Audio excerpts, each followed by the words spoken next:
положение, я не направила положение. Так сказал, потому что сегодня будем заниматься рассмотрением новых точек зрения на мировоззрение мира. Есть особенности у ней по последним данным науки. И у нас есть специалисты, которые прекрасно с этим справляются и могут об этом много рассказать. Поэтому все доклады будут этого касаться.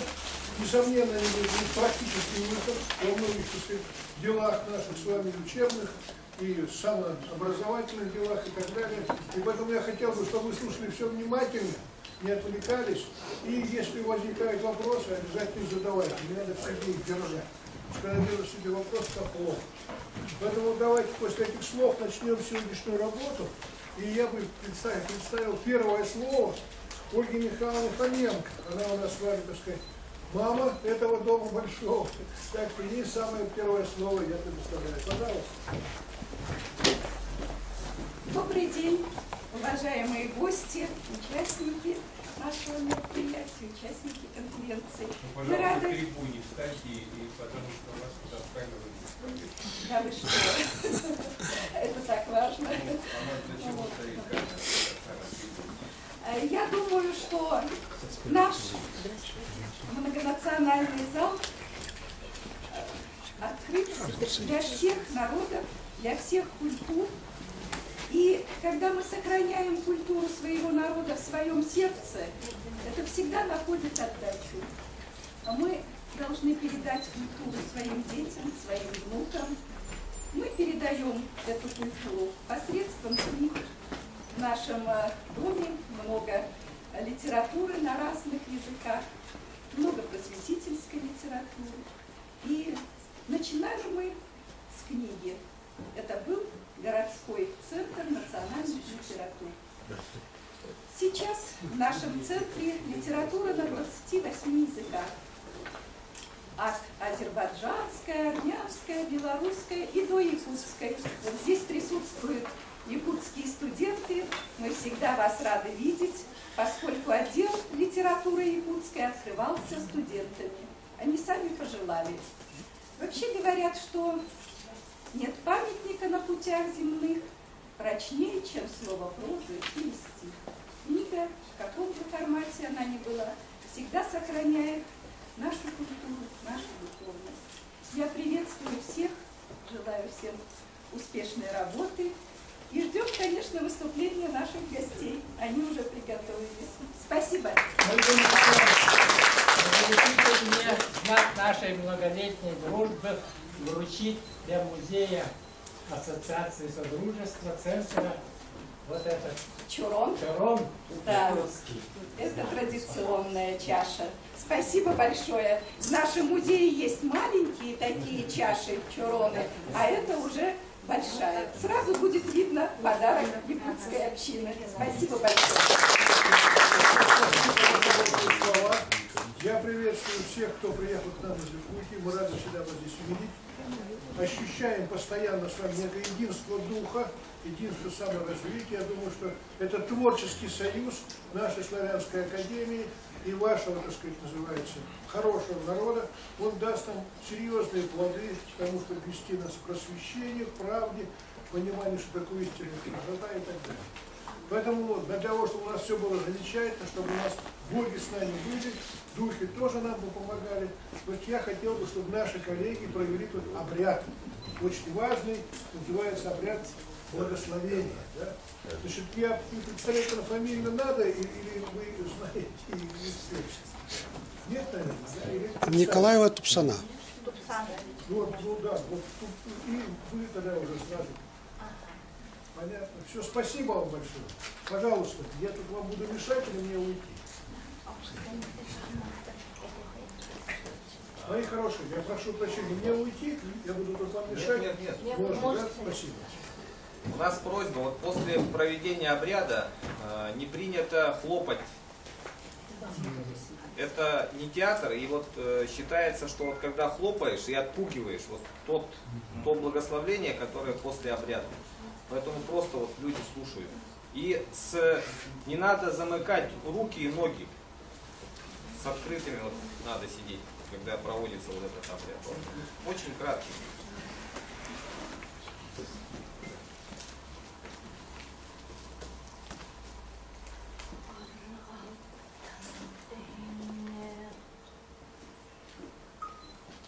Ayıkanay maktarım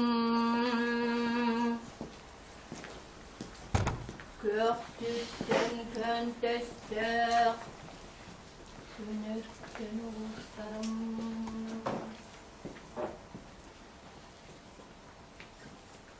Bugün gümbüzler Bettakırın Meçik Allah'ım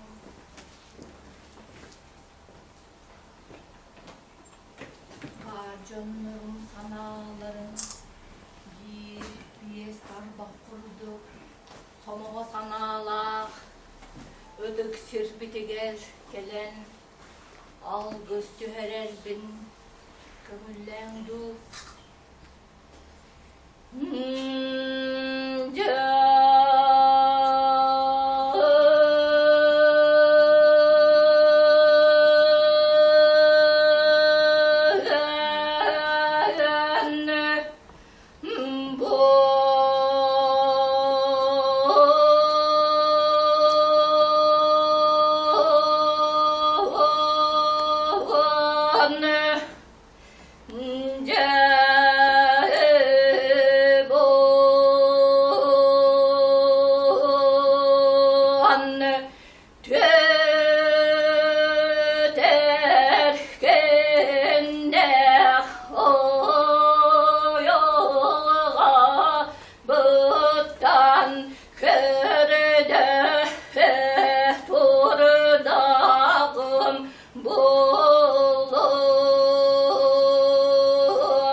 на русский язык, и вот в чем смысл этого обряда. У Саха и в старину, и сейчас вот все большие мероприятия, они проводились вот таким образом. Сначала вот неофициальная часть, выходит алгышев, человек, предназначенный от природы, избранный, который общается, вот, он обращается к солнечным божествам. В представлениях Саха люди все, это творение солнечных, вот конь, это воплощение солнца, олень. И человек молится солнцу и просит у солнца, чтобы даровали силу, даровали возможность реализации вот тех чистых идей, тех помыслов перед тем или иным мероприятием. И это обращение, оно помогало восстановить связь человека с космосом. И это связано вот с очень глубинной философией, идет испокон веков. И наши предки вот жили, появились очень давно, фактически вот как сейчас говорят ученые, с мамонтами, которые давно очень жили. И людей таких специально избирали. Это дар передается от поколения к поколению, от человека к человеку. И алгощиты, люди, которые проводят такие обряды, они считались избранными, как вот шаманы, как целители и кузнецы. И вот эти люди, они восстанавливали связь человека с космосом, говорили людям, что они не животные, что они дети Солнца, дети Бога. И вот это понимание, когда у людей есть, и современная наука, вот то, о чем мы будем сейчас говорить, о Василии Ивановиче, Александре Михайловиче, о тех книгах, которые вот написаны, книгах, которые вышли. И вот это маленький вот этот отрывок из очень древней духовной традиции. Спасибо большое. Спасибо. Спасибо огромное.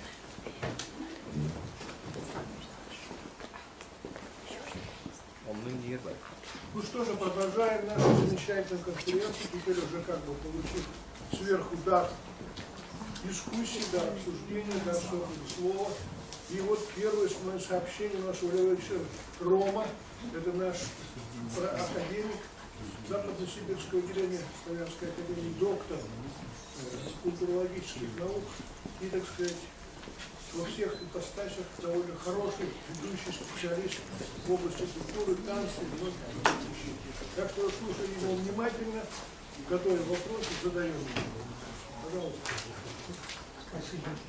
Уважаемые дамы и господа, я рад вас всех приветствовать. И сейчас замечательный обряд был не случайно, потому что сейчас идет эпидемия гриппа, и вы просили провести обряд, чтобы наши гости не заразились, а если заразились, то выздоровели. Вот уже прозвучало, раньше считалось, в общем, было по-настоящему до сих пор, что наука это одно, а народная культура, коммунизм, там все остальное, это не наука, это сказка. И вот 6 лет назад я познакомился с замечательным целителем, физиком по профессии, кандидатом философских наук Якутом Василием Ивановичем Наконечником. То есть замечательные у нас сегодня есть рядом люди, которые владеют даром излечения, которые на расстоянии 6 тысяч, 10 тысяч километров, 100 тысяч километров может лечить любое заболевание. Затем я познакомился с Александром Михайловичем Герасимовым. Это наш земляк в Новосибирской области живет, который вообще может на этом же расстоянии рассмотреть каждого человека внутри, что у него, и сказать, ага, у него там какой-то орган, вот немножко неправильно работает. У него цвет не тот, давайте вот поправим цвет. И вот с этими замечательными людьми мы решили передать книги, вот все, что они могут, все их возможности. Ну и когда мы начали пытаться разобраться, от чего, вот механизм этих возможностей, мы вышли на удивительные вещи, которые вдруг стали мешать физикам нашим. Физики начали кричать на первом же этапе, что вы куда лезете, это вы ничего не понимаете, это совершенно не то. В общем, во многие науки начали вмешиваться, причем кардинально. И вот у нас конференция называется не случайно, что героический опыт Аламко, вот, и новая модель мироздания, потому что в этой книге мы вышли вообще на новую модель мироздания. Совершенно необычную, но она существовала в народных эпосах, не только в якутском народном эпосе, но и в бурятском, и в алтайском, и в индийском, и в рамаяне, причем там наряду с какими-то, раньше мы думали, что это обычное, ну наши вот мы привыкли, что космические корабли, вот наши корабли, там вот эти повозки огненные, на которых Бог летал, воевал, что это обычный космический корабль, но рядом непонятное что. Мы раньше думали, что это идет речь о Солнечной системе, но когда начали глубже копать и слушать наших трактовщиков Иванко и остальных эпосов, оказалось, что речь идет совершенно, что даже самый шаман, который вот начинающий, то он черпает силы не от Солнца, не от Солнечной системы, а далеко дальше, где-то в глубине за галактикой. За галактикой у него открывается черное небо, где основные силы Матерь Божья, Матерь мира дает эти силы. И вот, пытаясь разобраться, пытаясь воплотить в книгу вот эти вот заложенные в народном эпосе, очевидно, вы не все нашли, но оказалось, что вот то, что наше представление о Вселенной совершенно, так сказать, очень маленькие, что Вселенных таких, вот как наша Вселенная, что это только один может быть атом, что есть в якутском эпосе это 9 кругов, 9 небес, и в каждом небе вот 108 Вселенных в первом небе, а во втором небе уже в квадрате, 108 в квадрате. В третьем еще в квадрате. В общем, получается цифру, которую я когда писал, я пытался ее выразить, вот, произнести словами, но даже не таких цифр не существует. И уже когда мы книжку выпускали, то оказалось, что когда мы сравнивали с бурятским, в бурятском эпосе таких небес вообще 13. И книжка получилась так, что в этом бесконечности, которую мы априорно называем вот бесконечность Вселенной, оказались какие-то ориентиры, которых давно было известно и нашим предкам далеким, и которые, в общем, позволяют вот что-то в этой бесконечности, что-то уже, то, что поближе, узнать. Микрофон не слышно совсем. А, не слышно? Извините. Микрофон. Я-то себя слышу. Ну, А сейчас слышно? Извините.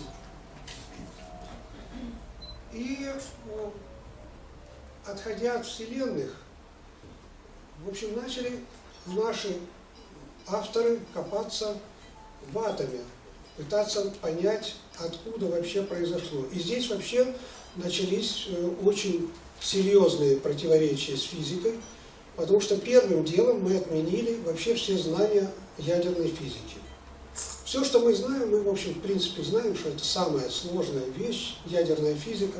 И мы все, конечно, в Академгородок бегали в свое время и показывали пальцем на Институт ядерной физики. В общем, и помним фильм «9 дней одного года». И с почтением относимся, но с не меньшим почтением мы относимся к этим, и тем не менее зачерпнули все эти знания. Потому что то, что мы знаем об атоме, что там внутри какие-то частицы, протоны, нейтроны, еще множество элементарных частиц, то в нашей модели оказалось, что мир унифицирован, что есть единственная частица, ньютоний, первая частица, из которой состоят все атомы. Правда, мы потом пошли дальше и создали рождение атома, там еще мелкие частицы, струны, которые объединяют весь мир.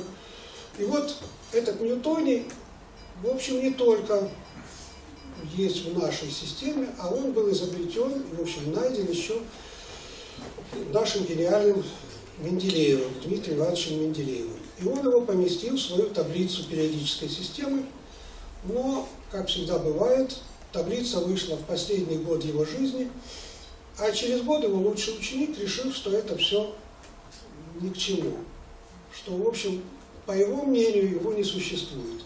И мы, собственно, эту таблицу не знали больше 70 лет, и вот только накануне, лет 5 назад, ее случайно обнаружили, она напечатана, она в учебнике по химии, в 6-м выпуске, она есть, но ее, поскольку появилась теория Эйнштейна, которая отменяла вот этот космический масштаб, которая частный случай рассматривала физики на Земле, да, теория Эйнштейна очень хороша, но когда выходишь в космос, начинаются сбои.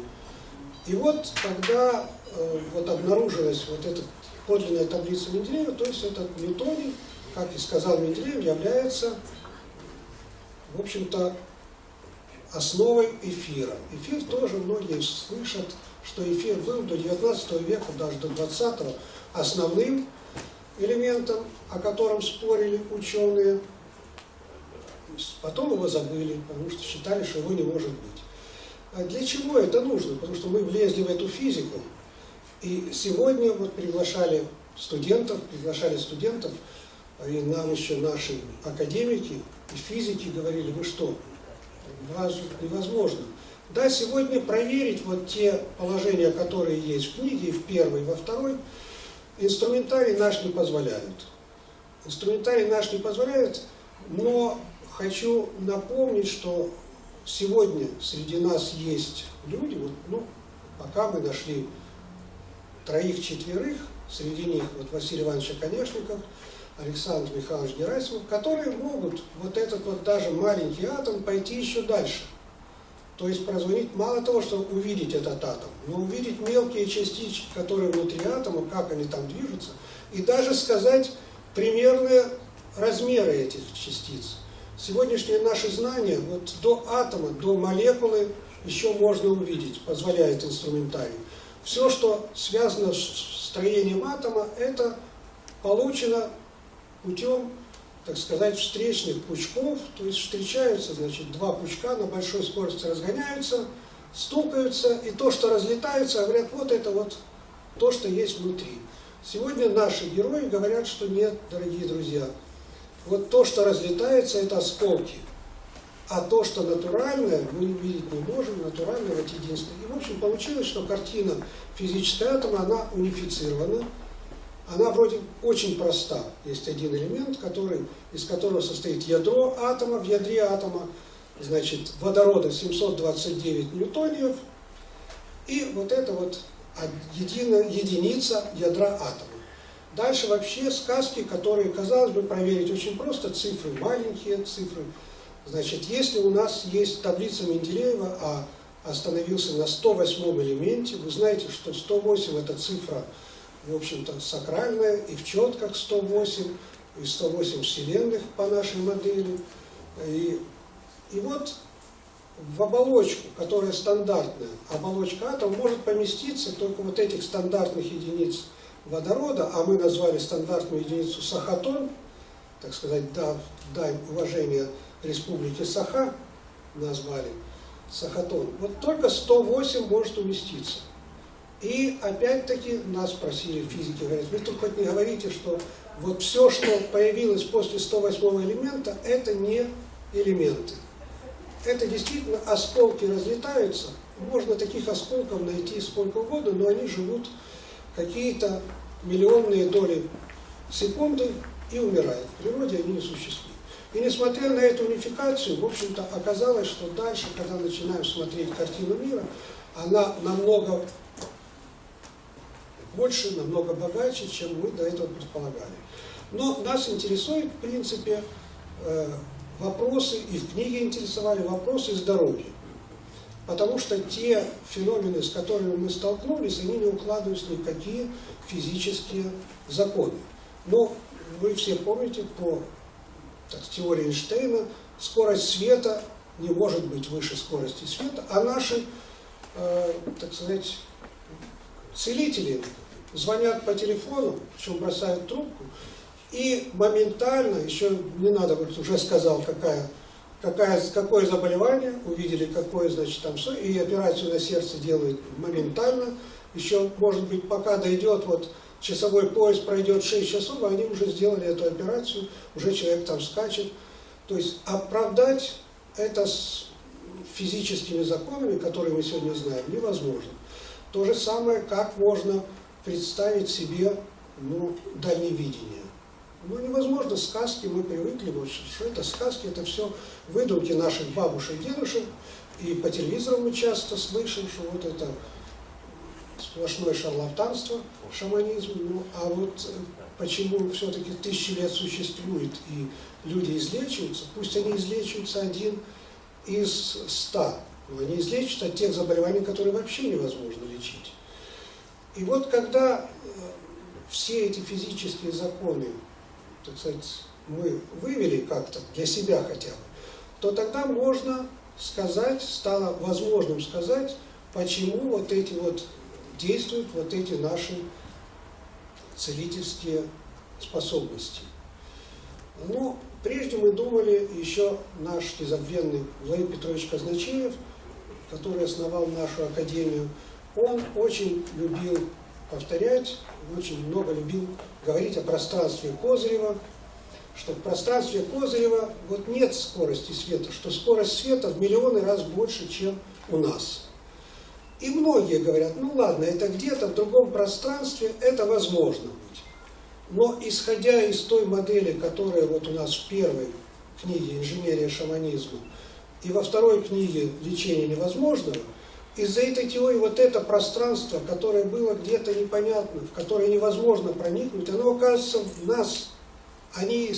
Это пространство и снаружи нас, и внутри нас. То есть мы живем в этом пространстве и связаны с ним, связаны непосредственно. И тот же шаман, который в обряде обращается к черному небу, до этого черного неба нужно где-то 1 000 000 лет световых лететь.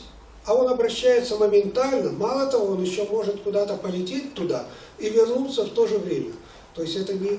А вот в ту модель, которую мы вот создали, может она предположительная, может быть она в чем-то неверна, но она позволяет верить, да, это все рядом с нами. И человек это совершенное творение, которое владеет вот этим пространством. То есть, кратко, тоже на слух это сказать нельзя, что есть одна неподвижная сеть эфира, в которой все расположено. Сеть очень мелкие струны, в которых, собственно, рождается и атом, в котором рождаются вот все молекулы, и в котором живем мы. И этот эфир находится и внутри нас, и находится вне нас. И связан абсолютно неподвижно. И вот когда мы встречаемся, когда Александр Михайлович и Василий Иванович, мы собрались, вот специально уехали из Новосибирска подальше. Вот Александр Михайлович за 400 километров, в глухую деревню, снег завалил, что выехать невозможно.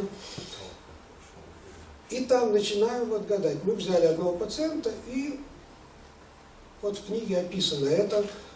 Попробовали. Значит, нам нужно было провести регенерацию сердца. Мы сейчас модные очень стволовые клетки, но мы взяли, давайте проверим эти стволовые клетки. Да, действительно, они могут, стволовые клетки могут помогать, могут восстанавливать то же самое сердце, но столкнулись с проблемой. Откуда их брать? Мы же знаем, что они не приживаются. И вдруг в эксперименте, в котором мы начали говорить, что слушайте, ну ладно, человек, которому мы собираемся перенести стволовые клетки, он болен. Если мы возьмем стволовые клетки из его же организма, они же больны, как можно? Александр Михайлович сказал, не, нельзя. Они уже плохие, они уже не пойдут. Вы, значит, давайте эксперимент. Давайте вот этого человека, которым мы работаем, возьмем у него стволовые клетки лет, 50 тому назад. Хорошо, давайте. Так они умудрились 50 лет назад проверить, что у этого человека было 50 лет назад. Оказалось, что в то время тоже было заболевание. В то время была там война, были репрессии. И вот в этом эксперименте мы могли передвинуться туда, передвинуться сюда и даже проверить, что будет в будущем. То есть эти клетки, ладно, мы уже нашли от кого привести, а ну-ка давайте проверим, что будет в будущем с этими клетками. И в этом же эксперименте мы смогли посмотреть, что будет в будущем. И в результате в конце выбрали вот систему, выбрали, что подходит этому человеку, благополучно перенесли вот эти клетки и получили эффект на какое-то время, очень серьезный эффект. И, конечно, эти эксперименты нужно, эти опыты нужно проводить. Не могу не сказать, что у нас в академии очень много врачей. Очень много врачей. Только докторов медицинских наук больше 10 человек. И казалось бы, что мы вот там вот внизу, в нашей академии, вроде нащупали такой механизм, болезни, которые, ну вы понимаете, что инфаркт, инсульт, они очень важны, когда в первые 10 минут вылечить. И этот механизм возможен. У нас же сегодня как? Если у человека инфаркт, его посылают в очередь в поликлинику. Если повезет, скорая помощь приедет с кардиографа, с электрокардиограммой. Кардиограмму сделают, а инфаркт не показывает. Кардиограмма большинство инфарктов не показывает. Только один какой-то инфаркт он может показать кардиограмму. Через неделю, через 2, когда уже человек выздоровел, когда рубец зарубцевалось сердце, может кардиограмма показать этот инфаркт. Значит, повезет тому человеку, если он не умрет, значит, доживет до второй кардиограммы и проверят, скажут, да, у вас был инфаркт. А так, в общем-то, тот же самый инсульт. И вот этот механизм, когда можно, мы говорили, давайте попробуем. Ну, не надо даже говорить, не надо пациенту говорить. Вы назначаете свои лекарства. Одновременно ведется эксперимент. Вы по телефону звонил, вы звоните, вот сидит исследователь перед компьютером и говорит вам, что у этого человека какое заболевание. Вы на свой риск, на свое мнение, вы как врач говорите, да, вот подходит, не подходит, да, действительно, какое лечение. Или одновременно, если действительно острый приступ, мы начнем лечение при вас. Сейчас самое, так сказать, непонятное, никому непонятно. Вот мы 6 лет проводим вот эти эксперименты. Наши врачи лечатся все лечатся. Когда сложный случай, все лечатся у наших знахарей, у наших целителей. Но вот написать, что да, мы провели эксперимент, или включиться в эксперимент, не получается. То ли наша система, то ли так запуганы. Но, к сожалению, вот это еще вот белое пятно, которое, в общем, очень мешает нам. И многие смерти, которые прошли, мы уже могли преодолеть и уже поставить на поток помощи вот этим людям. Это, к сожалению, вот есть. И когда нам говорят, что зачем вы проводите эту конференцию, на вас сейчас так набросятся, мы говорим, так в принципе мы согласны. Пожалуйста, набрасывайтесь, проверяйте. Проверяйте, мы за это, чтобы проверять. И кроме того, есть довольно серьезные вещи, которые вот в физике. Сегодня их проверить невозможно, нет инструментария. Но лет через 50, когда появятся деньги, когда появится необходимость, вот те студенты, которые сегодня здесь сидят, вот они, может быть, выйдут на Нобелевскую премию и скажут, вот открытие, вот мы нашли. И тогда вот, когда вот это уже обнаружится, когда это уже подтвердится научно, тогда уже проблемы той же телепортации, о которой говорят много, проблемы полетов на другие планеты, вот сейчас пытаются на Марс, как пролететь этот пояс радиационный невозможно. Вот это все решится совершенно спокойно, и общение со всеми цивилизациями, которые действительно есть и в Солнечной системе, особенно в наши дни прилетело много представителей, и в галактике, и вообще в мироздании, вот эта связь с другими цивилизациями, она обнаружится. Так что вот это вот наша встреча, вот именно для того, чтобы, во-первых, вы могли прочитать в книге, потому что рассказать об этом в 5 минут невозможно, в книге это более подробно описано. Сейчас мы готовим 3-ю книгу, более простую, и потом ответить на ваши вопросы и заронить в ум вот нашей молодежи вот желание, в общем-то, в науке чуть-чуть заглянуть вот туда, что неизвестно никому. Сегодня, к сожалению, наука занимается чисто инженерией. Вот Василий Иванович Оконечников, сегодня он должен был выступить, но скайп здесь не берет. Он там в Якутии сидит, ждать, сейчас волнуется. Вот он всегда называет, что это не наука, это инженерия. Если мы говорим о том, что известно, то это просто конструируем что-то новое, прибор. Но наука рассуждает только о том, что неизвестно никому. И вот этот материал, который неизвестен никому, он достоин того, чтобы в будущем начать им заниматься, и этим должна заниматься наша молодежь. Спасибо за внимание, я отвечу. Спасибо. Если срочные вопросы, прямо сейчас, надо просто подумать. Если надо подумать, тогда на бумажках пишите, мне отдавайте, я потом вручу их Марии Владимировичу, он все это расскажет. А таким образом можно задавать просто? Пожалуйста, если срочно, пожалуйста. Я читала, так, не столько читала, я так поняла, что упор в основном делается на проблемы сердечно-сосудистого характера. Почему именно так? Еще раз. Упор в практике Василия Ивановича в основном представлен в книге «Инженерия шаманизма», там в основном... Нажмите там на кнопочку. Да, мне кажется, так слышно. Упор идет на диагностику и лечение сердечно-сосудистых проблем в основном. А есть ли опыт более таких серьезных вещей? Хорошо, в принципе... Диабет, СПИД, допустим, вот такие вот какие-то вирусные заболевания очень много сейчас. онкозаболеваний. Спасибо за вопрос, это очень важно, но объем книги 200 с чем-то страниц. И мы взяли вот самые, так сказать, то, что сегодня на слуху, и самые опасные заболевания. Я всегда говорю, когда спрашивают, вот, а какие болезни лечат наших целителей? Это целители полного цикла. То есть для них нет абсолютно разницы, какие заболевания. Ну, Александр Михайлович, вот он сидит, вот, пожалуйста, он 30 лет живет в селе, и, естественно, как сельскому жителю ему приходится все лечить. И зубы заговаривать, и руки выдергивать, значит, вставлять, и позвоночники править, и, значит, сотрясение исправлять. Но приезжают вот к нему со сложными заболеваниями. Да, при мне он делал там операции внутри, значит, и в желудке, и по женским заболеваниям. Очень много у него, как у нашей верховной шаманки Бурятии Надежды Ананьевны, уже много детей. Да, конечно. Это все операции бесконтактные, без крови. Но они настоящие операции, потому что мы же привыкли, что разрезали, ты потом не встать, не сесть. Ну, а здесь операцию сделал, он вскочил, его предупреждают, что тебе же операцию сделали.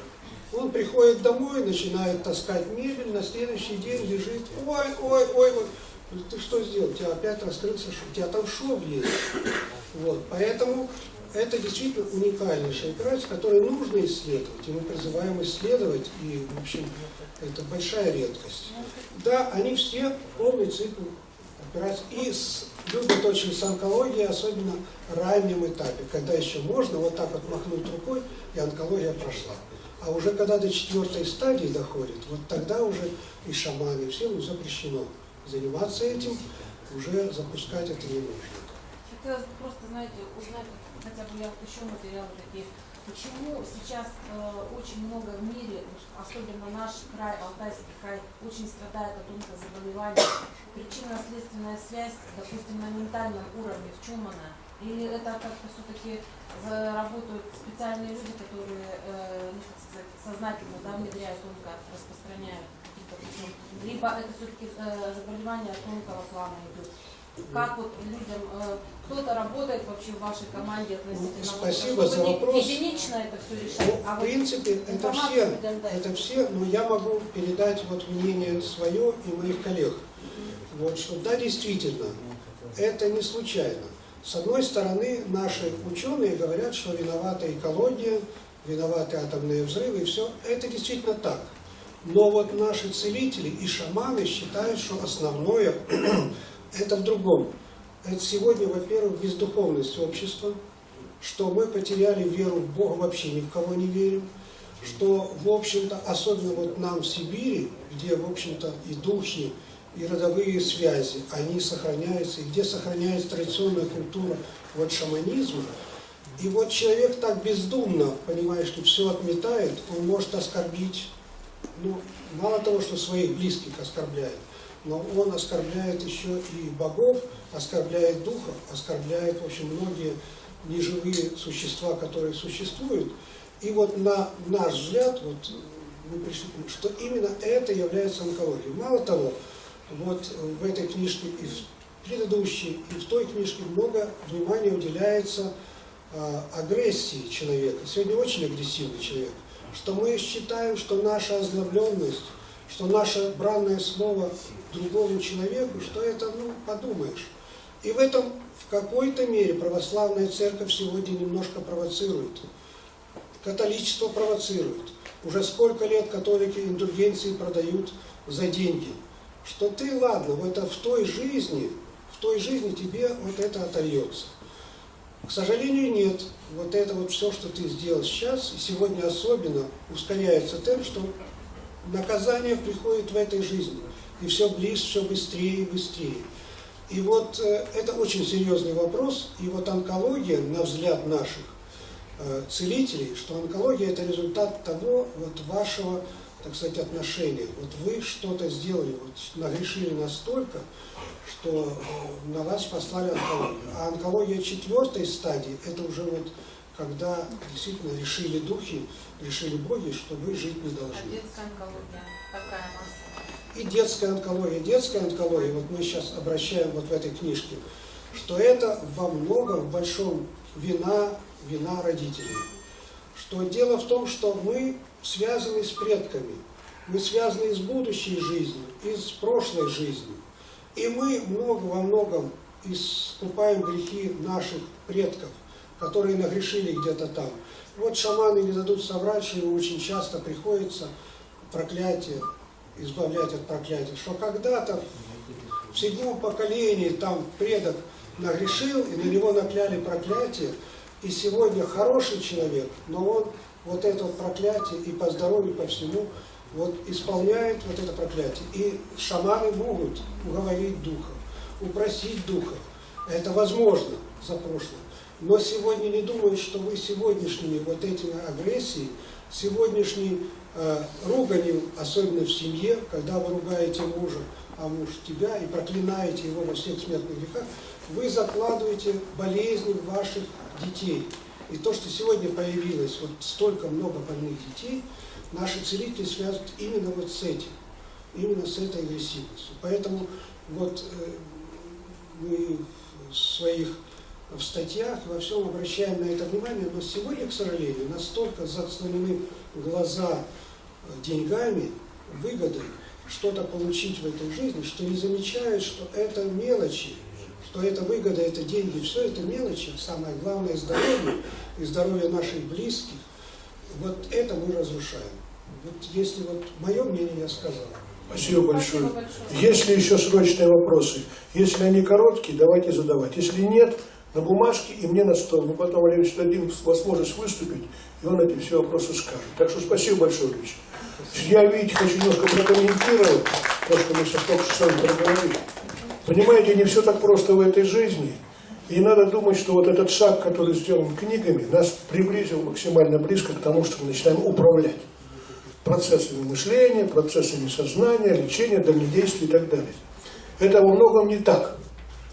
Здесь есть 3 подводных камня базовых. Во-первых, традиционно шаманы, какой бы они ни были, так сказать, национальности, где бы они ни жили, считали, что не могут быть все люди шаманами.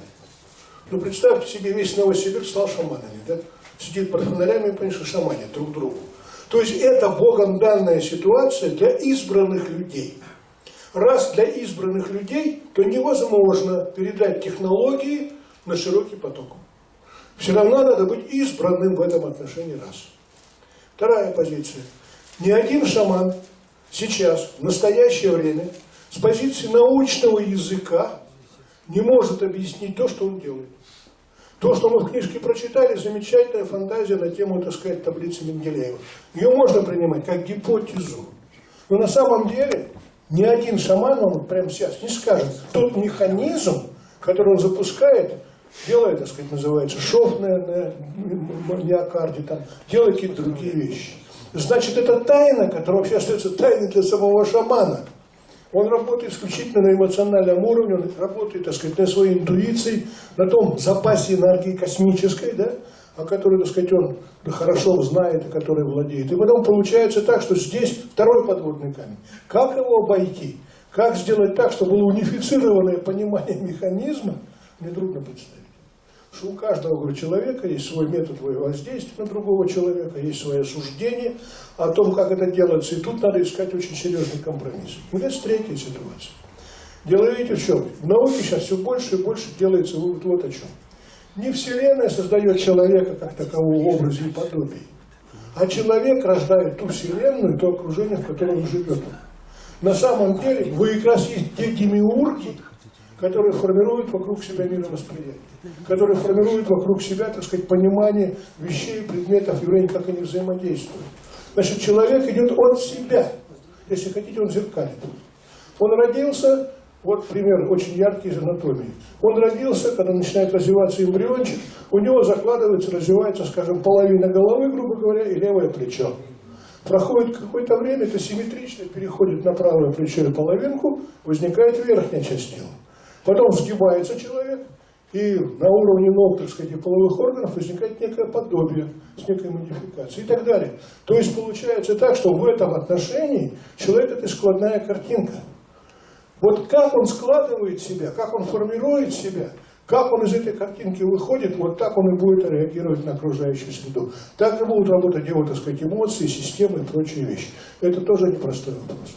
Поэтому, понимаете, казалось бы, за такой вот хорошей посылкой, что вот есть Ньютоний, что он там все решает, это хорошо. Это гипотеза, которую принимать и изучать. Но дело ведь что, вопрос глубже. Если мы глубже в него не вникаем, то это, так сказать, еще проблемный очень вопрос. Вот это первая часть. Вторая часть, относительно онкобольных, то, что вы спрашивали. Понимаете, тут тоже есть много, так сказать, неких суждений. Ну, например, есть такое суждение, во-первых, это не суждение, литературные данные. 40% опухолей 4-го категории, неоперабельной, самостоятельно рассасываются. Без участия врача, без участия, так сказать, кого-либо, за счет того, что человек просто имеет незнание того, что у него опухоль, и не комплексует вокруг этого. У него нет в голове, так сказать, некого дамоклового меча, как это онколозаболевание, обязательно умру и так далее. Таких случаев много, я сам на практике с этим сталкивался. Поэтому феномен спонтанного излечения от рака, он как раз есть тот аргумент, который по ходу эту идеологию, так сказать, дух, не дух, он не очень хорошо укладывается. Вторая ситуация. Когда человек работает сам с собой, он вообще-то так сейчас устроен, так интересно себя организует, что он вообще меняет программу индивидуального развития. Вот если брать усредненного человека, как такового, без деталей, то у него 3 программы. Программа называется «Детство» со своими законами, программа называется «Зрелость» со своими законами, и программа называется «Старость» со своими законами. Он в течение жизни переходит от одной программы к другой. А что такое переход на новый уровень программы? Значит, меняется все. Меняется обмен веществ, меняются клетки, меняются, так сказать, называется, органы и системы. И его самое интересное, у человека есть такой хитрый механизм суперкомпенсации. У него есть, так сказать, идея, есть цель и мотив чем-то заниматься. У него этого не получается. Человек после некоторого времени находит другой мотив, другую цель, другую идею. И у него все становится на свои места. То есть человек самоуправляет сам собой. И вот как раз программы, как они листаются, как они, так сказать, мы не знаем, как это делается. И вот как раз шаманы, самые большие люди, которые это знают, на уровне интуиции, они как раз помогают человеку что сделать? Оптимизировать реализацию программ. И поэтому, а тут что там будет подноготная, какая там опухоль, не опухоль, это уже не принципиальный вопрос. Поэтому фактически, когда мы учим шаманизм, изучаем его глубоко, работаем с нашими шаманами, то мы фактически стараемся понять вот эти самые программные процессы. Как это все получается. И тут опять масса возможных механизмов, которые есть. Ну, то есть последнее. Считается, что вообще онкопроцессы, это есть процессы суперстресса. То есть человек, так сказать, не может в этой жизни найти себя, не может найти свое место, не может найти свое призвание, да? И в итоге он становится ненужным обществу. И общество запускает онкопрограмму. Не человек, а общество. Она его говорит, все. Если ты хороший человек, тебе, так сказать, ставить 5 за все. Она тебя вытащит на 120, на 140 лет. А если ты троечки, двоечки будешь, ну извини меня, зачем тебе жить больше, чем 40-50 лет? Иди отсюда. То есть, понимаете, много есть нюансов, которые, в принципе, мы должны учитывать, не снимая с вопроса, о чем мы говорим, не лишая, так сказать, авторов замечательной книжки приоритета, да? Надо помогать им во всем этом варианте, но это уже коллективное дело. Это уже не дело нескольких человек, которые вопросы будут решать. Поэтому я вас призываю об этом подумать, да? И, может быть, активно в такую программу войти. Так что вот такая ситуация. Ну, извините, что это маленько затянул. А сейчас я поздравляю. У нас вот тут есть очень приятное событие. У нас замечательный человек, которого вы наверняка слышали о нем или знаете, Репенков Валерий Иванович. Это наш директор нашего музея Солнца. И вот стало так хорошо, что ему исполнилось 75 лет. Это сегодня сделать столько много, а еще что у него мысль, это наша Славянская академия решила наградить его нашей медалью. Именно Академии за великие заслуги в этом направлении. Ну и дать вам удостоверение о том, что вы действительно реально его получили, да? Чтобы никто в этом не сомневался. Так что славим его, желаем ему всякого благополучия и новых движений вперед. Спасибо вам большое. На коммуне сыграете нам? Сыграем. Сделайте, пожалуйста, нам такой подарок. Добрый день. Я прошу прощения за опоздание. Ни разу здесь не был, поэтому заблудился. Мы живем в удивительное время. Время на стыке 2 времен. Проблема связана с тем, что в силу прецессии земной оси точка весеннего равноденствия переходит из одного зодиакального созвездия в другое. И вот весь этот цикл длится около 26 тысяч лет. И в каждой точке, когда Солнце восходит на фоне одного из зодиакальных созвездий, это длится около 2156 или 9 лет.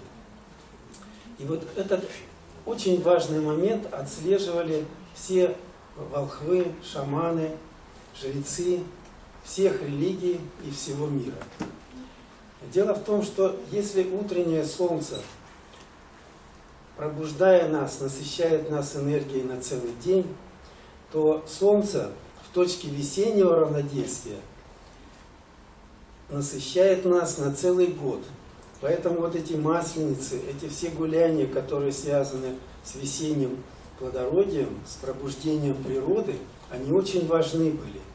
И когда точка весеннего равноденствия меняется, меняется само Солнце, его энергетика. И вот сейчас как раз происходит этот процесс, когда энергия Солнца меняется. В силу того, что меняется энергия Солнца, меняются энергии планет и Земли в том числе. И задача человечества – войти в эти энергии, в новые энергии. А чтобы войти, нужно войти только через сердце. Потому что сердце – это солнце в организме человека. В свое время Сократ сказал: в каждом человеке солнце, только дайте ему светить. И действительно, на земле были такие люди, которых называли святыми. Святыми, потому что свет их сердец был видимый, и все, к чему они прикасались, освещалось этим светом. И святые были проявлены во всех религиях, в том числе и в язычестве, которое иногда пренебрежительно называют так. И в западном христианстве таких людей очень образно называют Сан-Франциск, Сан-Иоанн, Сан-Себастьян. Сан – это приставка, означающая свет, святость и солнце в том числе. Человек – солнце, носитель света на земле. И если изучать историю, вот хотя бы христианскую, было то, что они называют сейчас язычеством. Родился Христос, Мессия, точка весеннего равноденствия перешла в созвездие Рыб. И Христа назвали солнцем правды, солнцем истины. То есть опять это солнце, но другое солнце, связанное с сердечными энергиями. И сейчас, по происшествии 2000 лет, точка весеннего равноденствия переходит в созвездие Водолей. Водолей – это перемены, и мы на себе уже ощутили эти перемены, еще будем ощущать. Водолей – это новые энергии, которые приходят к нам от Солнца, и ученые уже сейчас обеспокоены теми мощными процессами, которые они ранее не наблюдали со стороны Солнца. Водолей – это новые дети, которых называют индиго. Это необычные дети с повышенными экстрасенсорными способностями. Они могут лечить, пророчествовать. И такие дети в конце концов составят ядро нового, более духовного человечества эпохи Водолея, которая также продлится около 2000 лет.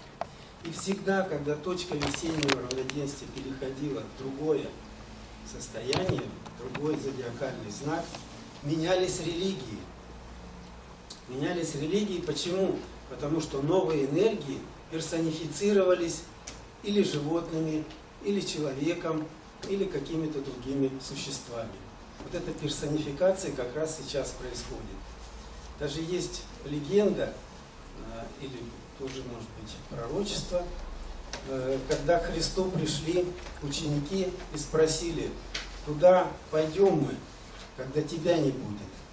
И он сказал: когда увидите человека, несущего кувшин воды, идите в дом его, и там спасетесь. Человек с кувшином воды – это Водолей. Спасибо вам.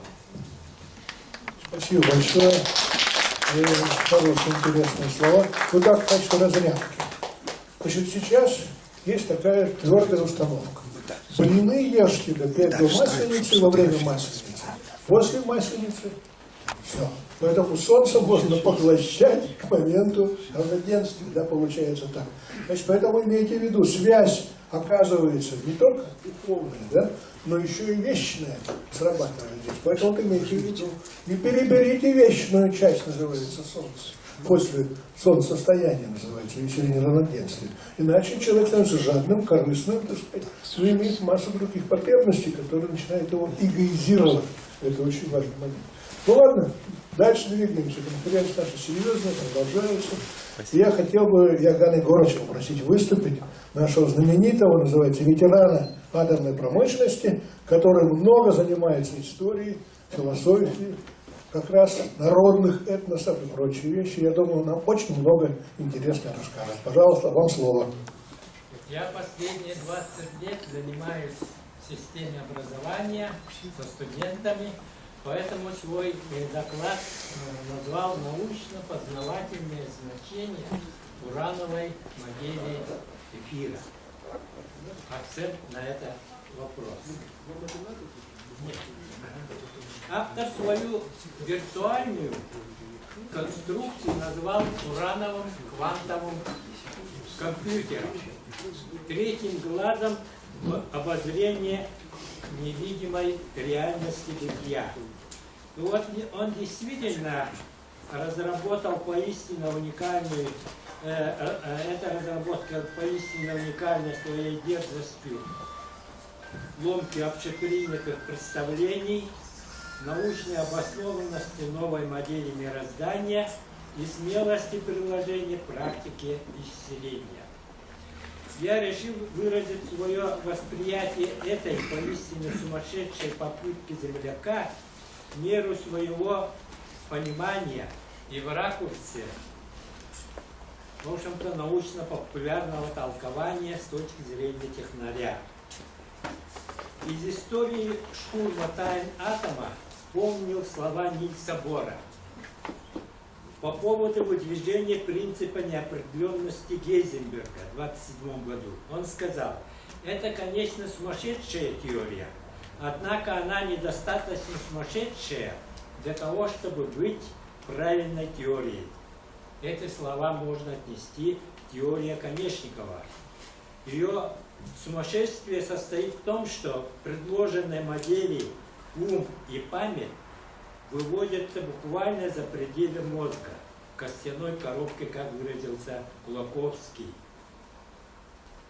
И эту теорию мало кто понимает, но все деликатно притворяется, что понимают. Некоторые критики на этом уровне даже опровергают. Меня, как специалиста атомных технологий, имевшего дело реальным грозным ураном, задело прежде всего само название. Причем тут уран? Не бравирует ли автор этим громким словом? Сначала думал я. Но потом я нашел ответ в той части истории этого удивительного элемента, именно урана, реального урана Вселенной, который отражает ход построения квантово-планетарной модели микромира атома.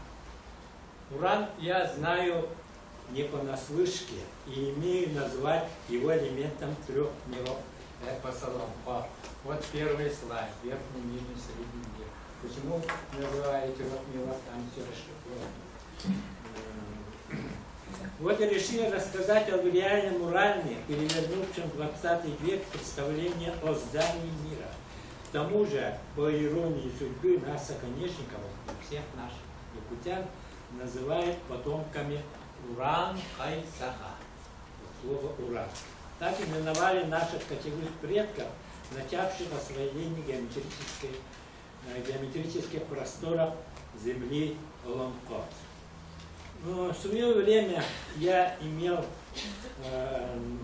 дело, руководил технологической бригадой, занимавшейся урановым циклом массового производства делящихся материалов, из которых, в общем-то, складывалось то несокрушимое, которое называется ядерным щитом страны. Я с трепетом брал этот самый тяжелый лезвие на земле и нежный в то же время металл. Этот металл тяжелее 2 раза Солнца. Тяжелее нет металла. предназначены для раскрытия энергетического духа природы. Я говорю нежный в том смысле, что он словно живой дышал, жадно поглощал кислород из воздуха, и его серебристая поверхность быстро покрывалась черными, общей закиси. И сколько раз мы в цехе наблюдали, как скручивали стружки вот этого урана, словно даже гигантский фейерверк. Вот я назвал уран элементом трех миров пар. Дело в том, что 4000 лет тому назад греки поклонялись урану, богу мира. Когда английский астроном Гершел в 1781 году открыл седьмую планету Солнечной системы, тут же назвали ее в честь бога неба, уран. Это же верхний мир. Земной химический элемент уран нашли... Бросит в микрофон. А он не работает. Надо работать, да? Ниже пониже. Просто пониже, да? Нет, по-моему, так не вот открыл в 1789 году. А Менделеев спустя 80 лет прописал свою таблицу последним номером 92. В 19 веке уран так и оставался обычным химическим элементом весьма ограниченного применения. Атом был неделимым, невредным, солнце светило и согревало, ум дремал в ласковом поле гравитации. Человек воспринимал мир в координатах евклидовой геометрии и понимал в пределах своего трехмерного рассудка. Вот это можно рядом где-нибудь положить. Работает? Но технический прогресс неумолимо шагал вперед, вооружал специальными приборами, расширяющие сенсорные возможности 5 органов чувств человека. И ученые научились все шире приоткрывать свой третий глаз и видеть невидимое, слышать неслышимое, достать недосягаемое.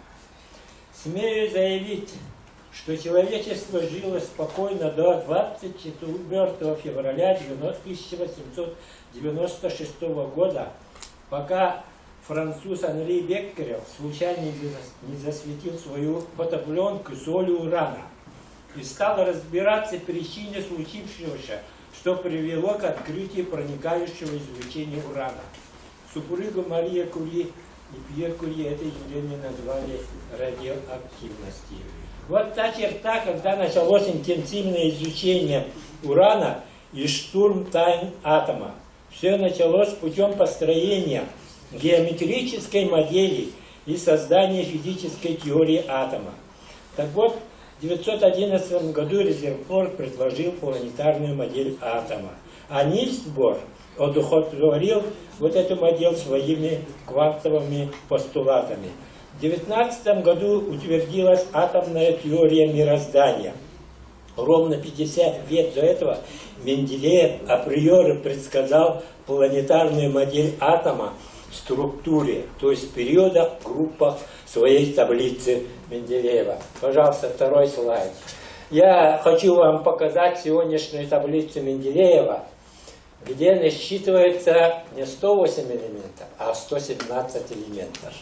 Ну, тут предыдущий докладчик объяснил, что выше 180 элементов не может быть. И действительно, остальные изобретения, можно сказать, этих элементов носят весьма искусственный характер. Вот Менделеев в этом варианте Менделеев еще опубликовал, вот сегодня упоминали, нулевой элемент, указал, Вселенной под названием Ньютоновой. Но я еще несколько слов скажу об истории, вернусь к истории науки. Так вот, для раскрытия энергетического духа урана когорта выдающихся физиков и химиков Западной Европы и России трудилась 40 лет До 1939-1940 года их работа привела к открытию явления спонтанного деления ядер урана с выделением колоссальной энергии. Для этого необходимо было разглядеть третьим глазом, разгадать многомерным умом то, что микрочастицы этого атома одновременно обладают свойствами и вещества, то есть материи, и волны, то есть духа. Это гипотеза Луи де Броя. Либо здесь уже не годились законы классической физики макромира. Местонахождение микрочастиц они смогли описать лишь по законам вероятности. Есть так называемое волновое уравнение Шрёдингера.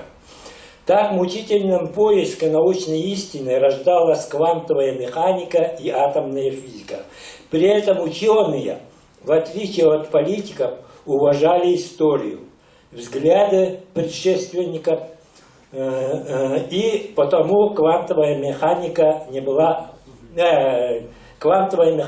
опровергала, а дополняла классическую механику Ньютона. Так вот, освоив ядерную энергию урана, человек впервые создал машину для превращения материи, то есть массы, в дух. Следующий слайд. Это известная формула тут формула-то есть вот наверху. Альберт Эйнштейн. В прошлом году мы отмечали 110-летие открытия этого теории относительности Эйнштейна. Но эта формула очень простая, то есть материя превращается в энергию, то есть дух, обратно. То есть человек впервые изобрел машину, атомный реактор, чтобы массу превратить в колоссальную энергию. Наконечников в духе вызова IT информационной эпохи создал виртуальный инструментальный для распознавания сущности неуловимого эфира. Вот урановый квантовый компьютер. В основе чего первый элемент Ньютон трактовал как внутриядерную урчастицу состоящую, и об этом тут тоже предыдущий докладчик сказал. А я дальше скажу, что я как сторонник высшего образования, не только высшего образования, усовершенствования существующей системы высшего образования, хочу особо подчеркнуть научно-познавательное значение урановой модели эфира. В этом глубоко разделяю оценку и разработку со стороны специалиста глобальной экологии Дмитриева. Он сказал словами: уникальный познавательный эксперимент. А наш эмпирик создал виртуальный инструментальный познание взаимосвязей ближнего микромира и дальнего макромира. Уверен, что такая модель мироздания принесет пользу не только углублению методологии системы обучения, но может стать толчком для дальнейшего развития теоретической мысли и информационно-компьютерной техники.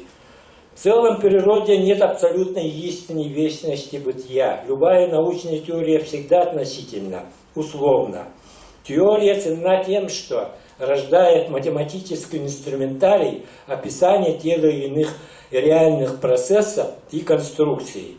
Иными словами, теория позволяет материализовать абстрактные научные мысли, конкретные технические решения. Мы, инженеры в цехах атомного производства, конечно, руководствовались не теорией атомного ядра, а ее технологическими выкладками и умудрялись ловить миллионные доли примесей урана, поглощающих нейтроны. Иначе бы начинка бомбы уран-235 и плутоний-239 не срабатывали. Я говорю об этом для перехода к деликатной теме о связи мозга, материи, ума, духа. Автор ссылается на парадоксальное утверждение академика Бехтеровой, Институт мозга, что она в человеческой голове не нашла ни ума, ни памяти. А Конечников объясняет это тем, что они находятся вне телесных клеток. То есть так как вся информация записана в мировом эфире. В то же время он не отделяет ум от материального источника, либо вот урановый квантовый компьютер информацию извлекает из таламуса мозга, то есть центральной точки между двумя полушариями, выполняющими разные функции. Это одна из самых интересных и, конечно, спорных моментов предложенной теории, которая задевает вековечный спор между умом и сердцем. Все якутяне знают, вот есть такое интересное стихотворение Кулаковского, написанное в 12 году. Несколько слов скажу об Олонко. Не случайно автор опирается на эпос Олонко. Суровые годы военного детства наше поколение выжило и выросло на сказках Олонко. Именно Олонко зажигала первичный интерес к познанию окружающего мира. И помню сказитель Олонко, это слайд, пожалуйста, следующий. Это Конечников, дальше следующий. А вот мы выполняли экопроект Олонко 10-летний. И дальше, пожалуйста. Вот на выставке здесь нынешний губернатор и мэр держат как раз эмблему Олонко. И что вы видели там внутри Олонко суда. Вот Олонко начинается с мифологической истории сотворения мира со строк. Далеко за дальним хребтом давних незапамятных лет Олонко образно описывает многослойную структуру мироздания. При этом строки описания картины мира эпизодически краплены по всей структуре объемного текста. А Олонко это 30-40 тысяч строк поэтического текста. Таким образом, общее представление предков можно получить, лишь прочитав весь текст. Вся основная часть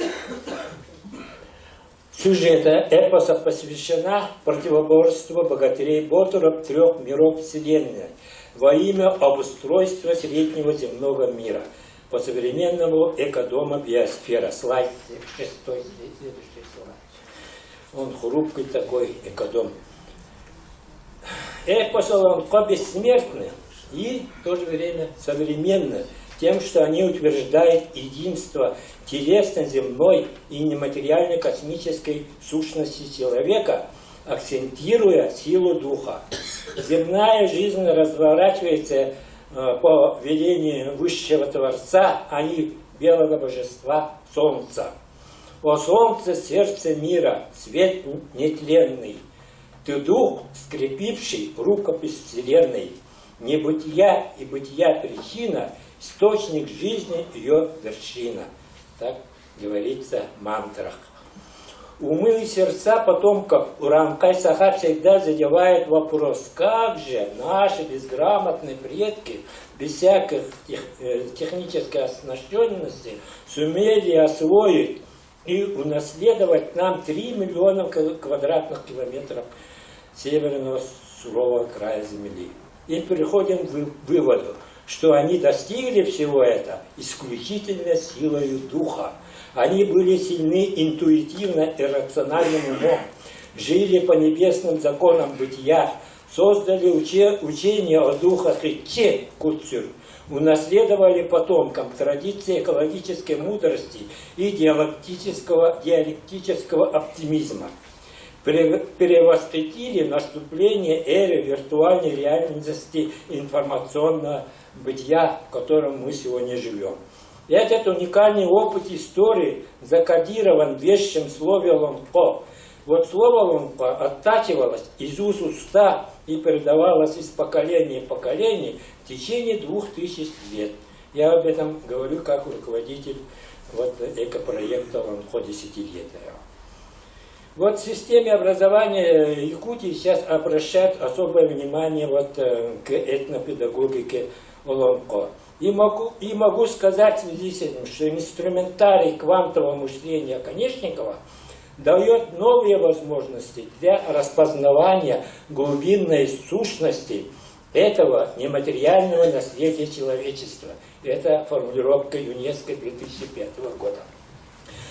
Теория Конечникова настолько универсальна, всеохватна, что своеобразно, по-юнски, защищает и репутацию истории как науки.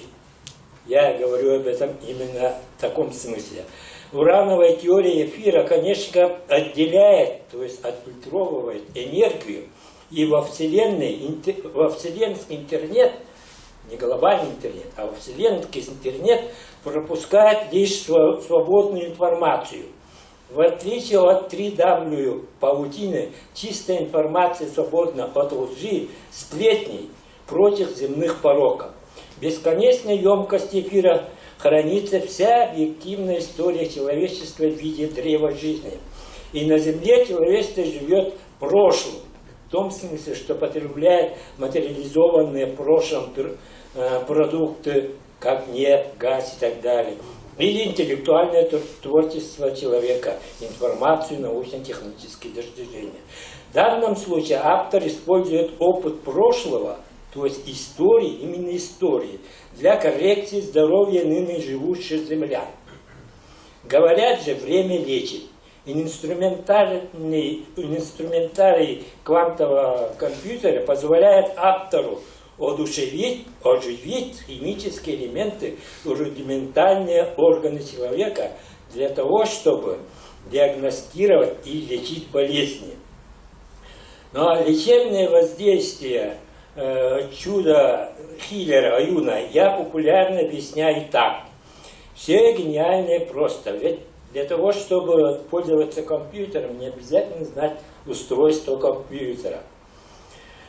Так, каждый человек неведомо обладает неисчерпаемым запасом внутренней силы, для понимания которой необходимо включить и ресурс иррационального трансцендентального мышления. Так как Конечников с помощью своего компьютера дистанционно помогает людям возбуждать эту самую, я бы сказал, внутриядерную силу человека, и человек побеждает неизлечимые недуги и преодолевает всякие экстремальности напасти сам. Хочу сказать несколько слов об экологической оценке разработки. Следующий слайд, на каком мы остановились. Это я солнце демонстрирую. Директор музея здесь, вот, в Минкюде. Значит, птица создана для полета, а человек для небесного восхождения. Следующий слайд. Вот такая скульптура есть в германском городе. Человек идет пешком к небу, солнцу. Вот он, большой смысл. Поднимается он по вертикали древа познания православного креста. Однако современный человек, необузданное дитя природы, основательно застрял в экодоме биосфера.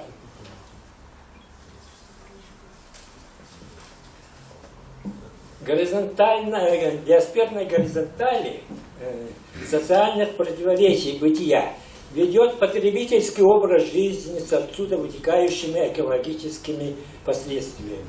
Я, так сказать, в тысячи лет пришел к выводу, что все современные беды человечества так или иначе связаны, с одной стороны, ослаблением и техногенным нарушением исконной пуповинной связи человека с матушкой природой, а с другой стороны, серьезным отставанием и реализацией духовно-космической сущности бытия.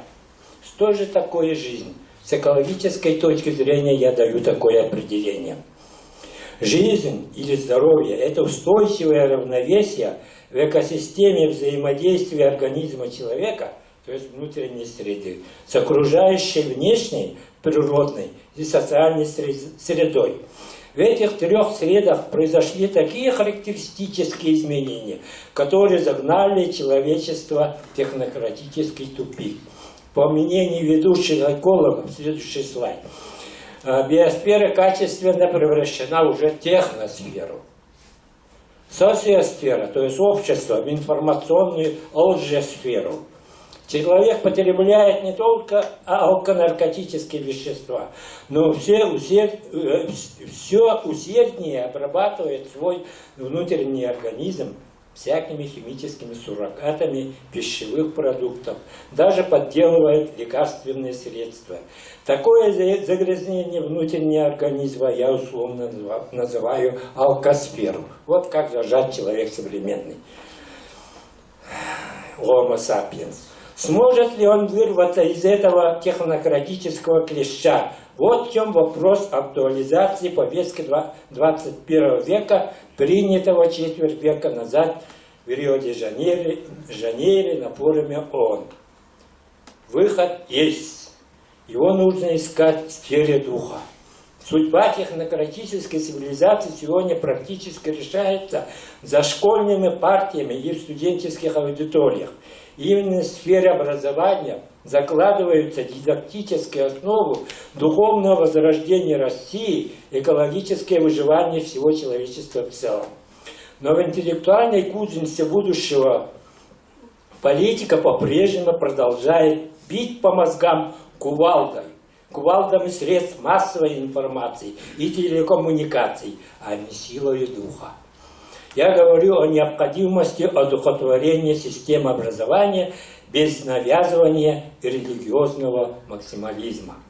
Мы предлагаем стратегию решения проблемы путем реализации концепции эколого-духовного восхождения личности.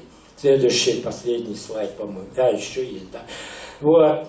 Но здесь я своими словами быстренько объясню. Это 4 стадии интеллектуально-профессионального развития и духовного восхождения личности проходит любой человек. Но здесь самая главная стадия – это первая, когда с помощью родной природы, традициями предков, этнокультуры человек заряжается как аккумулятор той энергией, теми задатками, которые...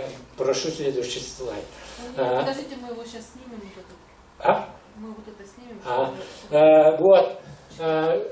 Заряжается той энергией, которая определяет весь алгоритм судьбы человека. Далее 2, 3, 4 стадии. Вот я опираюсь на высказывание Иммануила Канта, вот там написано в следующем слайде. Вот, все закладывается, поэтому мы особое внимание уделяем к дошкольному воспитанию, детскому воспитанию и так далее, и так далее, и так далее. Так, но это тема отдельного долгого разговора, я долго здесь задерживать не буду, и закончу вот 4 стадию еще потихоньку. Значит, 2 стадия – это интеллектуально-профессиональное развитие. 3 стадия – наконец-то человек уходит на пенсию, становится свободным, начинает заниматься своей духовностью. Это 3. Но 4, высшая стадия – это стремление к идеалу высшего разума. Как раз Василий Иванович Оконечников является примером от 4 стадии. И научная заслуга автора разработки урановой теории эфира состоит в том, что он вооружил ищущих людей планеты эффективным инструментарием иррационально-трансцендентального мышления и дал толчок к активному освоению вот 2 духовно-космической сущности человека, тело лба, думающего о вечном. Спасибо за внимание. Спасибо большое за очень такое фундаментальное, развернутое выступление. Игорь Иванович там очень много интересного рассказал в разных фрагментах. Есть ли срочные вопросы? Пожалуйста. Пожалуйста, вы можете свою трактовку вот этой урановой модели мироздания дать, в вашем понимании, хотя бы кратко. Потому что мы говорим общими словами, а по сути ничего. Я здесь пытался, в полном тексте, если будет опубликовано, я это посвящаю студентам, конечно, будет ясна связь между реальным ураном, материальным ураном, и виртуальным ураном, нематериальным ураном. Вот реальный уран — это я, моя практика, виртуальный так. Так вот, само понятие эфира, оно существует в глубокой древности для удобного обозначения без расшифровки сущности межгалактических пустот и так далее. И единственный смельчак нашелся наш, создал вот этот инструментарий. Он создал, конечно, на основе науки, математики и целого ряда наук, создал свой инструмент. Там все исходит из построения на основе больших чисел, о котором сегодня говорил первый докладчик, и так далее. Оно позволяет, дело в том, что человек земной живет трехмерным мышлением. Вот площадь, вот объем, и все. Наше мышление больше не берет. Дальше начинается так называемое многомерное квантовое мышление. И вот в той области, это область подсознания, мы никак не можем понять. Эта область и не дано понять человеку. Так вот, заслуга Оконечникова состоит в том, что он дал именно инструментальное проникновение в этой области, собирая достижения науки, компьютера и прочего. То есть это виртуальный инструмент, который реально полезно помогает развивать познание, понимание и так далее. То есть ту область, которую не дано понять. Спасибо, спасибо. Ну, конечно, это просто специальный, большой, сложный, так просто на него не ответишь. Если еще такие короткие, срочные вопросы, если нету, тогда те вопросы, которые фундаментально философские, как я просил на бумажке, мне на стол, я передам.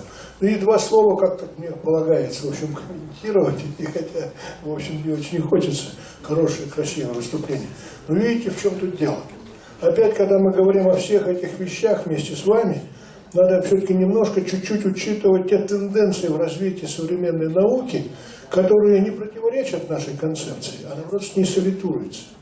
Ну вот один из таких ярких примеров я хочу вам привести.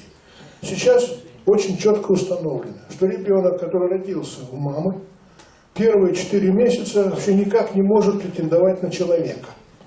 У него нет сформированных образований, у него нет, так сказать, соответствующих центров, и поэтому он получается, так сказать, какой-то такой непонятно чем занимающийся. Но в то же время он развивается, и примерно к 5 месяцам становится уже личностью, у него есть уже и умные глаза и прочие вещи. Возникал вопрос, почему? Оказалось, что самым главным поводом быть ему умненьким является его кожа. Оказывается, кожа, с точки зрения современной науки, это и есть второй мозг.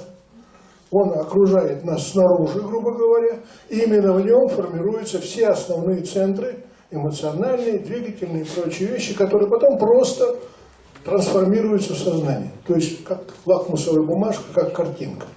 Так вот, получается, что в рамках вот этого, так сказать, трансформационного процесса есть одна очень интересная ситуация. Кожа, по сути дела, постепенно интегрируясь в мозг, проходит некую стадию, которую некоторые ученые связывают с третьим глазом. То есть третий глаз – это не какое-то особое духовное состояние, это интегральный орган, который способствует трансформации кожи в сознание. Поэтому отсюда, когда возникают некие экстремальные ситуации, сознание вырублено наркотиками, ориентироваться надо, третий глаз начинает работать как сознание. Он включается в аппарат ощущения окружающего мира, работы с ним. Поэтому третий глаз в этом отношении некий пейсмейкер, который заставляет человека по-разному мыслить и по-разному действовать.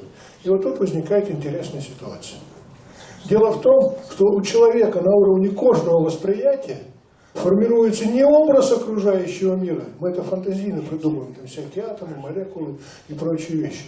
У него формируется эмоциональное ощущение этого мира.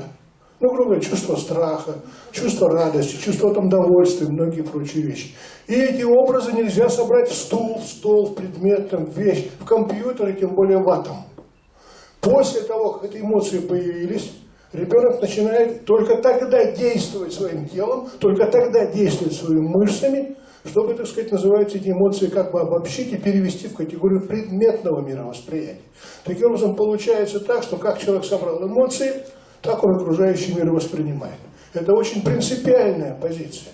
Значит, получается так, что фактически на первом этапе познания окружающего мира материальная составляющая часть присутствует в минимальной степени. Она трансформируется в эмоции. Дальше, когда эмоции, так сказать, называются, себя проявили хорошо в комплексе, когда ребенок осознал предмет и вещь, тогда рождается мысль, причем мысль рождается не абстрактно.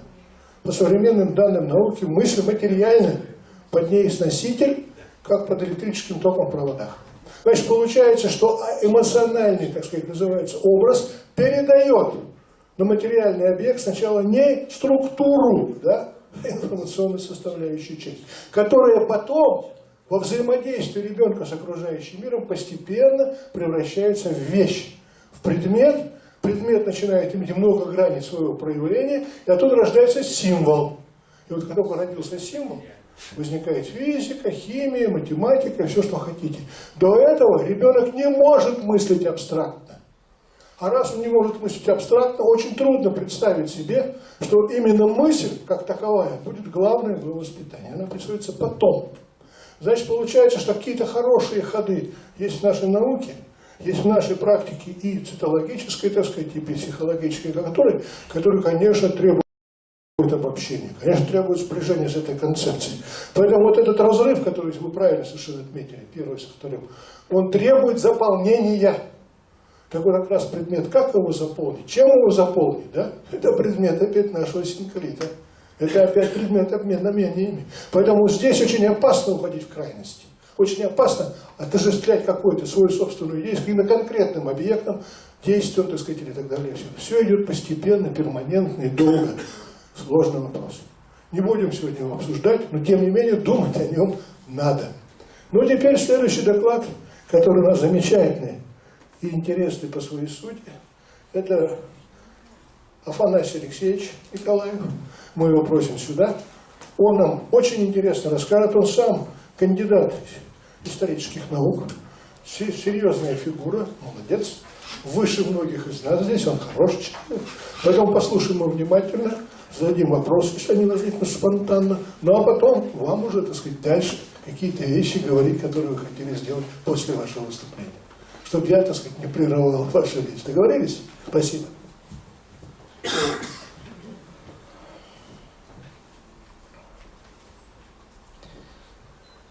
Но если говорить о Василии Ивановиче Оконешникове, он действительно легендарная личность, но мне довелось с ним познакомиться по своей прежней работе. Я 11 лет с 2000 по 2011 годы работал в правительстве республики, администрации президента республики Саха-Якутия и курировал в том числе вопросы взаимодействия с религиозными объединениями.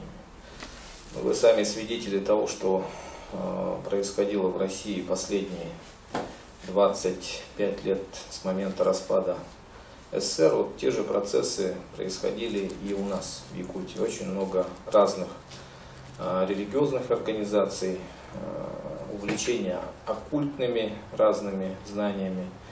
Если вот мы говорим сегодня вот о шаманах, то нужно открыто говорить, что на одного действительно такого одаренного человека там приходится сотни лже-шаманов, лже-целителей. И наряду с такими действительно неординарными людьми, как вот Александр Михайлович Герасимов, который здесь присутствует, вот Василий Иванович Оконешников, очень много людей, которые просто спекулируют на этом. И когда я вот работал, к нам поступила жалоба вот, в наше министерство тогда о том, что есть такой некий товарищ Оконешников, что он тут под разными предлогами, в общем, зомбирует людей, и мне надо было разобраться. И вот в связи с этим письмом, жалобой, мне довелось первый раз увидеть Василия Ивановича. Мы с ним встретились, пообщались, он произвел очень хорошее впечатление, и на что я обратил внимание при первой встрече, на то, что человек, действительно, являясь серьезным ученым, он работал в Институте космофизики Якутского научного центра Сибирского отделения Российской академии наук. Потом защитил кандидатскую диссертацию по философии, международные философские конгрессы проводил, виртуальные. И было видно, что он действительно серьезный ученый, с одной стороны. И с другой стороны, человек, который разработавший уникальную методику диагностирования и лечения различных заболеваний. И когда он мне показывал вот эти свои схемы, у него более 500 схем и таблиц, как он диагностирует вот людей, как он вот показывал вот эти рисунки вот, человека там вот, как шарики вот эти, и говорил вот о навимологической таблице, которую он таблицу Менделеева по-своему трактует, говорил вот об урановом квантовом компьютере. Я, будучи гуманитарием, конечно, честно говоря, многие вещи не понял, но было понятно, что будущее за такими людьми, поскольку мне приходилось в свое время работать и в школе, и в вузе, и, к сожалению, вот многие вещи мы, мне кажется, преподаем неправильно. И с этим связаны вот многие системные проблемы вот нашей технократической цивилизации. Вот то, он о чем говорил, когда вот еще вот что привлекло, это его стремление свои идеи апробировать. При том, что интересно, он начинал работать с детьми. Вот, если он разрабатывал какую-то вот свою новую теорию, то он практиковал на детях. А почему на детях? Ну, видимо, связано с тем, что они более восприимчивы к новому и добивался уникальных результатов. Например, дети в течение 3 лет, если вот по его навимологической таблице изучали, то курс полный обучения вот, алгебре, физике, химии, вот, тех наук, которые мы, обычные люди, там, за 10 или 11 лет проходим, вот эти дети маленькие за 3-4 года. Вот если представить внедрение вот этой методики Василия Ивановича, то получается для государства огромная экономия средств. Мы же знаем, что вот, как госслужащий, я вот даже могу назвать такие цифры, что в 90-е годы 30% бюджета республики нашей Саха-Якутия приходилось на систему образования. Там выделяются огромные деньги. Но я думаю, в Новосибирской области и на уровне России примерно такое же соотношение есть. И вот представьте, что экономия в 3-4 раза. То есть действительно вот то, что предлагает, то, о чем говорит Василий Иванович, за этим будущее. Но если говорить об этих книгах, меня очень заинтересовало и понравилось то, что здесь не только вот его теория, его взгляд, вот синтез взглядов Василия Ивановича, который якутскую, вот, тюркскую традицию, древнюю шаманскую, и опыт русского целителя Александра Михайловича и вот Валерия Владимировича, который вот собрал этих неординарных людей. Вообще, это, наверное, уникальный пример, ну, наверное, и у Саха, ну и вообще в практике вот многих людей. 2 шамана, они обычно вообще даже в одном помещении не могут больших находиться. Притом это связано не с личными вот этими какими-то амбициями, а то, что за ними же тоже кто-то стоит. Соответственно, собрать воедино вот 2 таких людей неординарных, написать такую книгу тоже стоит, наверное, очень дорогого. И вот если говорить о перспективах, о том, ну, о практической отдаче вот, тех идей, которые изложены вот в этих книгах «Инженерия шаманизма» и «Излечение невозможного», но мы вот все являемся свидетелями того, что аптек становится все больше, врачей становится все больше, но результатов нет. Мы видим. Изобретаются какие-то новые прививки, но, извините, там эпидемии гриппа становится еще больше. Наоборот, складывается впечатление, что иммунитет детей еще ослабевает. И необходимо искать другие нетрадиционные формы лечения. Но вернее, наоборот, надо, наверное, называть их традиционными. И вот идеи вот таких людей, как Василий Иванович Оконешников, как Александр Михайлович Герасимов, необходимо внедрять в практику. И что интересно и что очень актуально, я думаю, что вот эти люди, они пытаются восстановить нашу связь, утраченную вот современных людей, с космосом. Но в силу своей одаренности они получают информацию оттуда, из космоса напрямую, и нам пытаются вот в терминах, в словах, которые нам, обычным людям, более или менее понятны, пересказать, что вот есть такая возможность. С другой стороны, каждый человек делает свой выбор сам. Он останется вот в этой трясине обычного повседневной жизни и исчезнет. Либо он совершит качественный прорыв в будущее. Но сейчас же вот говорят, там квантовый переход, эпоха Водолея, много разговоров. И вот эти люди, они по сути, я считаю, вот и Василий Иванович, и Александр Михайлович, это вот пророки, которые нам показывают дорогу в будущее. И что очень хорошо, то что их поддерживают представители вот и официальной науки, многие известные ученые в Академгородке, в Новосибирске. И вот этот синтез науки и вот древнего традиционного знания, это, я думаю, поможет не только вот конкретно там новосибирским жителям Новосибирска, там, Республики Саха-Якутия, но и всего мира. Вот если посмотреть то, что происходит в мире, действительно небывалые ведь вещи, и ход времени ускоряется. Я человек просто, который долгое время там, вот, занимался аналитикой, там, политические вот эти процессы отслеживал, и религиозную ситуацию, занимающуюся, анализирую вот эти процессы. И сейчас в течение 1 года происходит столько событий, насыщенность такая, что вот 100, там, даже несколько сот лет прежней истории человека. Но это, возможно, связано с тем, что вот информационный взрыв. Есть же данные о том, что начиная с 1986 года в мире издается за 1 год столько же литературы, сколько вот за всю историю человечества до 1986 года. И человек не может вот эту информацию переварить. Вот те же онкозаболевания, возможно, следствие того, что идет информационная перегрузка, и люди не могут осознать и понять. Конечно, мы находимся, мне кажется, вот на какой-то начальной стадии. И многие вещи, то, о чем вот Василий Иванович говорит, Александр Михайлович вот практикует, что-то вот Валерий Владимирович понял, осознал. Мы до этого не дошли в массе своей. И, наверное, многие не поймем и не дойдем. Но это начало вот этого пути.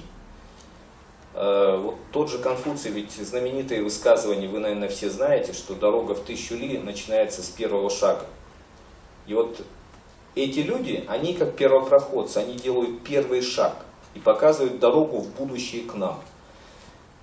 И от нас самих зависит осознание и понимание вот того, о чем они говорят. И те люди, которые вот это первыми осознают, вот наша задача, вот, выйдя вот из этого зала, почитав эти книги, пообщавшись с этими людьми, максимально распространить эти свои знания среди своих близких, знакомых. И произойдет такой эффект, когда брошенного камня, вот камень же мы бросаем в воду, как круги расходятся по воде. И не нужно недооценивать, мне кажется, к сожалению, вот есть такой феномен маленького человека. Мы все почему-то считаем, что от нас ничего не зависит. Вот голос одного человека, он ничего не решает. А на самом деле это не так. И даже вот почитать нашу Конституцию Российской Федерации, просто взять примеры из истории. Один человек может очень много. Я не буду вот вас долго задерживать и хотел бы вот на сцену пригласить своих коллег,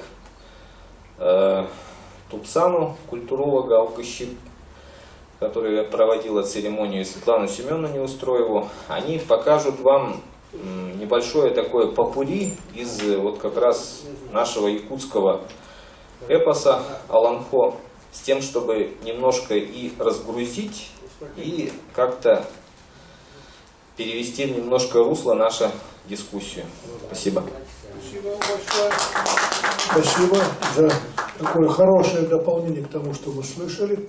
Так что будем рады услышать фрагменты Амунхо. Ну, я вот это не спрашиваю. Завтра я спрошу. Я сегодня с ним встречался, но не спросил. Может, вы хотите сюда встать, а то я могу уйти. Конечно, на сцену надо. Давайте сюда, я уйду, чтобы вы вас.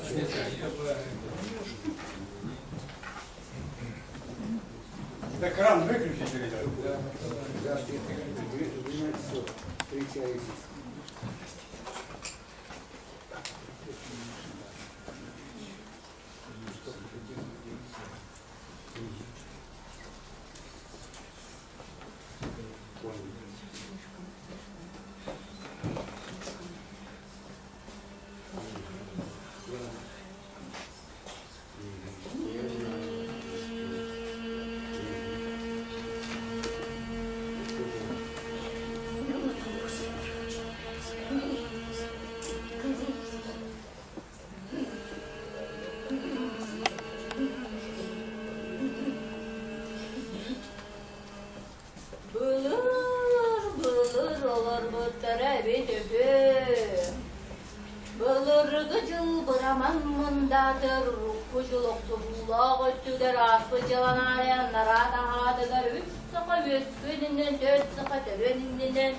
Sanır sanağı sarbuynaktan ne dert kıl böyle gelgelenden.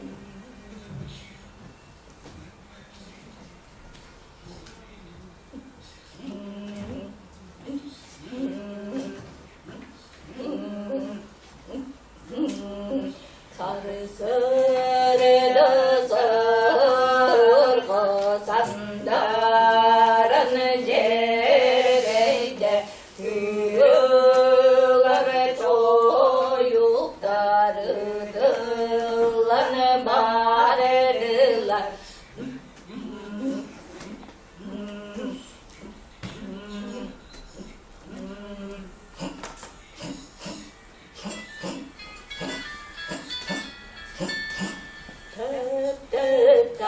Yar tabakım ayında kır kır kaçır kır kallarım ayında.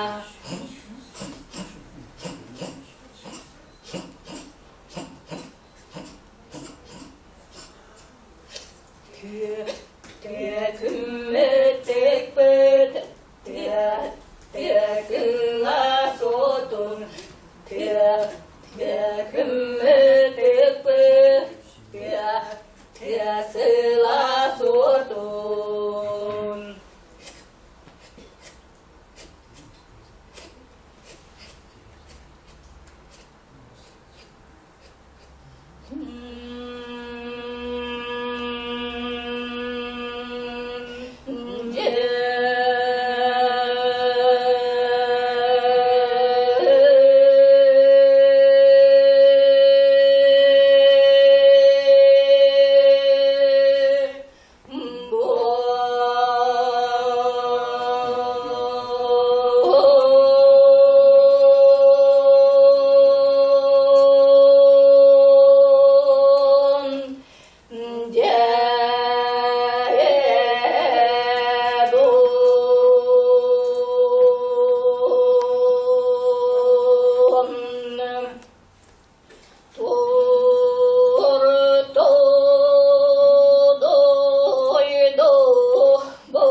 Okey, ken kubulung jebling bade bade dadi sarka dargana kancha las barata largas. Anya wala kanki na kapten ki na khashar wichas contest ka ebilet teptel. Anno.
Что ж, большое спасибо за прекрасное исполнение.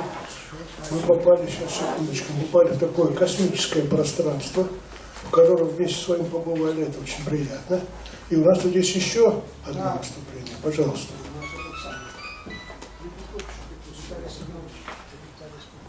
Пожалуйста, доктор философских наук Ежов. Прошу на сцену.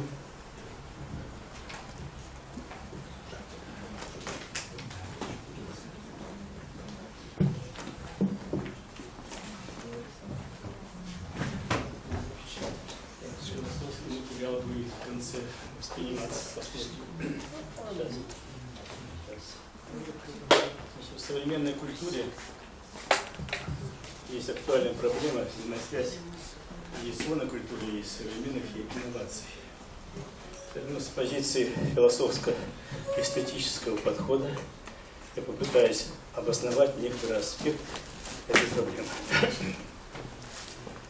Тут здесь материал опубликованный, но я некоторые основные положения здесь вижу. Значит, актуальной проблемой является нахождение оптимального соотношения между традиционной и современной культурами, традициями и инновациями. Ментальность этнической культуры является устойчивым основанием как важнейшим фактором этнической идентификации. Именно духовные корни восходят в исторически сформировавшиеся генотипы культуры. Разнообразная локальная неповторимость в культурном пространстве есть выразительный показатель этнической мощи и величия человеческой духовности. Возрождение национального разнообразия духовной культуры происходит с учетом ее исторических архетипов развития. Прояснение и выявление этнических самобытных потребностей, интересов этноса в историческом контексте социума усиливает социорегулятивный потенциал культуры. Приобретая и усваивая новые ценности, эта культура приспосабливается к современной исторической среде. В концептуальном плане универсальная категория эстетической науки науки есть некая целесообразность. Разумеется, вместе с этим процессом формируется и гносеологический план, оптимальный тип личности, о чем главный доклад будет, эстетического восприятия. Основными признаками идеальной модели эстетического восприятия является целостность, интегрирующая форму и содержание воспринимающего объекта во всех его компонентах, национальных, культурных, исторических полноте и проявлениях. При эстетическом восприятии у субъекта формируется способность к построению образа на основе этой целостности, сообразности природы объекта. В онтологическом плане оптимальность в целостном объекте предполагает прежде всего наличие объективных признаков гармонии. В этом плане у субъекта должен сформироваться перцепт или интуитивное осознание совокупных признаков гармонии. У сформированного эстетического восприятия субъекта возможно наличие архетипических пространственных представлений или называемых паттернов изобразительных конструкций, о чем, собственно, сегодня было речь. Известно, что любому паттерну соответствуют различные понятия, а одному понятию может соотноситься множество образных моделей, пространственных конструкций, композиций, каркас которых может сведен к одному паттерну. В своем выступлении изложу мысли о возможности поиска нейроэстетических оснований человека или шамана и гармонизации их отношений в процессе практики и познания. Так, согласно проекту «Геном человека», принципиально возможность считывания генетической информации отдельного человека, что сразу позволяет поставить и решить задачу создания индивидуального подхода к человеку. Иначе говоря, анализ генетической информации позволяет говорить о возможном узконаправленном, точном, эффективном влиянии на внутренний мир личности. Что делает шаман? Современная наука утверждает, что в достаточно короткое время будут созданы совершенствованные так называемые ДНК-чипы, позволяющие легко снимать и осуществлять анализ генетической информации, присущей отдельному человеку, соответствующей конкретному генетическому типу, например, в эти основы гениальности, аутизма, сумасшествия, агрессивности, внушаемости, ну и других. Социогуманитарные науки изучают человека и созданные им системы, языки, социальные системы, экономику, науку, религию и так далее. Однако в наше время все отчетливо осознается общность целости всего в природе, безусловно, гармонии Лейбница или там, называющая гармонию Заготовской. Все имеет единую первичную материальную основу, подчиняющую одним и тем же фундаментальным законам природы, изменяясь в рамках общего эволюционного процесса. Теперь чаще методы исследования, созданные в естественных науках, используется в социогуманитарных областях. Современная научная картина мира становится единой. Она включает не только естественные, но и социогуманитарные науки. И естественно дает себе знать взаимное возникновение, конвергенция исследовательно-научное и гуманитарное знание. Я думаю, что эта конференция сейчас и об этом и говорит. Хотя, вот, конечно, к сожалению, конечно, я не выступал как физик, но мы послушали бы эти глубинные основания, которые формируют и гармонию Вселенной. Вселенная представляет собой единую, целостную, неразрывную сложную материальную систему. Всеобщее взаимодействие приводит к неразрывной взаимосвязи во Вселенной всего во всем. Данная взаимосвязь затрагивает любые формы проявления материи, включая духовную, культурную, гуманитарную. Рациональное изучение Вселенной, ее целостность, посильной философии, чувственной целостности представление дает эстетика. Однако познание закономерностей мира и их многогранно изучает разные науки. Во всех науках сложные процессы и системы стремятся изучать через простые конкретные составляющие. С возникновением человека его творческие способности формируют богатый внутренний мир. Возникшее духовное состояние наслаждения по своей продуктивной деятельности образует сложившиеся эмотивные структуры мозга и структуры мыслительных процессов познания целостности мира. На этой стадии развития, что указывает современные исследования нейрофизиологии, в частности по Бехтеру, Наталье Бехтеровой. Последние вещи в уме происходят вследствие последовательных операций, приписываемых свойства объекту, расположенных в пространстве и времени. Однако этот умственный конструкт приобретает качество целого только в том случае, если целое можно присвоить свойства целого, то есть представление, которое недоступно ни для одной его части. То есть такое свойство нет ни в одной из его частей. Понять некоторое целое значит сконструировать его в уме из его частей, как новое качественное состояние. Деструктивное действие будет максимально предельно выделенное проявление в ущерб оптимальному, сущному, полному, гибкому, пластичному ведет к однобокости и отходу от истинного познания. Выделение части из целого и сложной процедуры. Представление о целом и его частях предполагает выделение этих объектов с помощью анализа и синтеза. Расчленение целого на части с целью воспроизвести его целое представление является обычной работой нашего ума. Оно чаще всего происходит бессознательно. Неразвитое мышление склонно ошибочно отделять целое со свойством частей и наоборот. Первобытное мышление также полагает, что операции, выполненные его части, оказывают воздействие на целое, на что основывается гнотическая магия камлания шамана.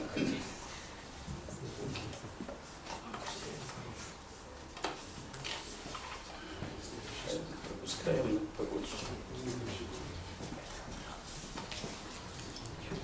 Современная нейрофизиология установлена, что субстанциальная основа мозга чувствительна к разгласованию программы поведения с его результатами. При разгласованности возникает состояние напряженности, дискомфорта, возможного стресса, которое может быть разрешено с изменением программы или приведением поведения его в соответствии с программой, утверждающим гармонию. Если полученный результат поведения функциональной системы совпадает с неожиданным циклом действия, то данное поведение прекращается. Целостное понимание проблемы должно усматривать фундаментальное единство процесса, ближайшего в основе всех функций человеческого организма. Оно и формирует новый образ мышления и значит поведение и оздоровление, что и происходит при действии шамана. Вычленение логического стержня данной проблемы указывает на единство сознания и деятельности психических процессов и движения, когда происходит интегризация во внутреннюю деятельность человека. Возросший уровень познания чувственно развивающегося человека явился итогом развития когнитивных предпосылок, способствующих образованию рациональных механизмов аналогиев, анализа, индукции и так далее. Значит, строение мозга имеет противоположность асимметричную. Например, базовый символический архетип мудреца по принципу резонанса реализует себя движимой потребностью познания истины.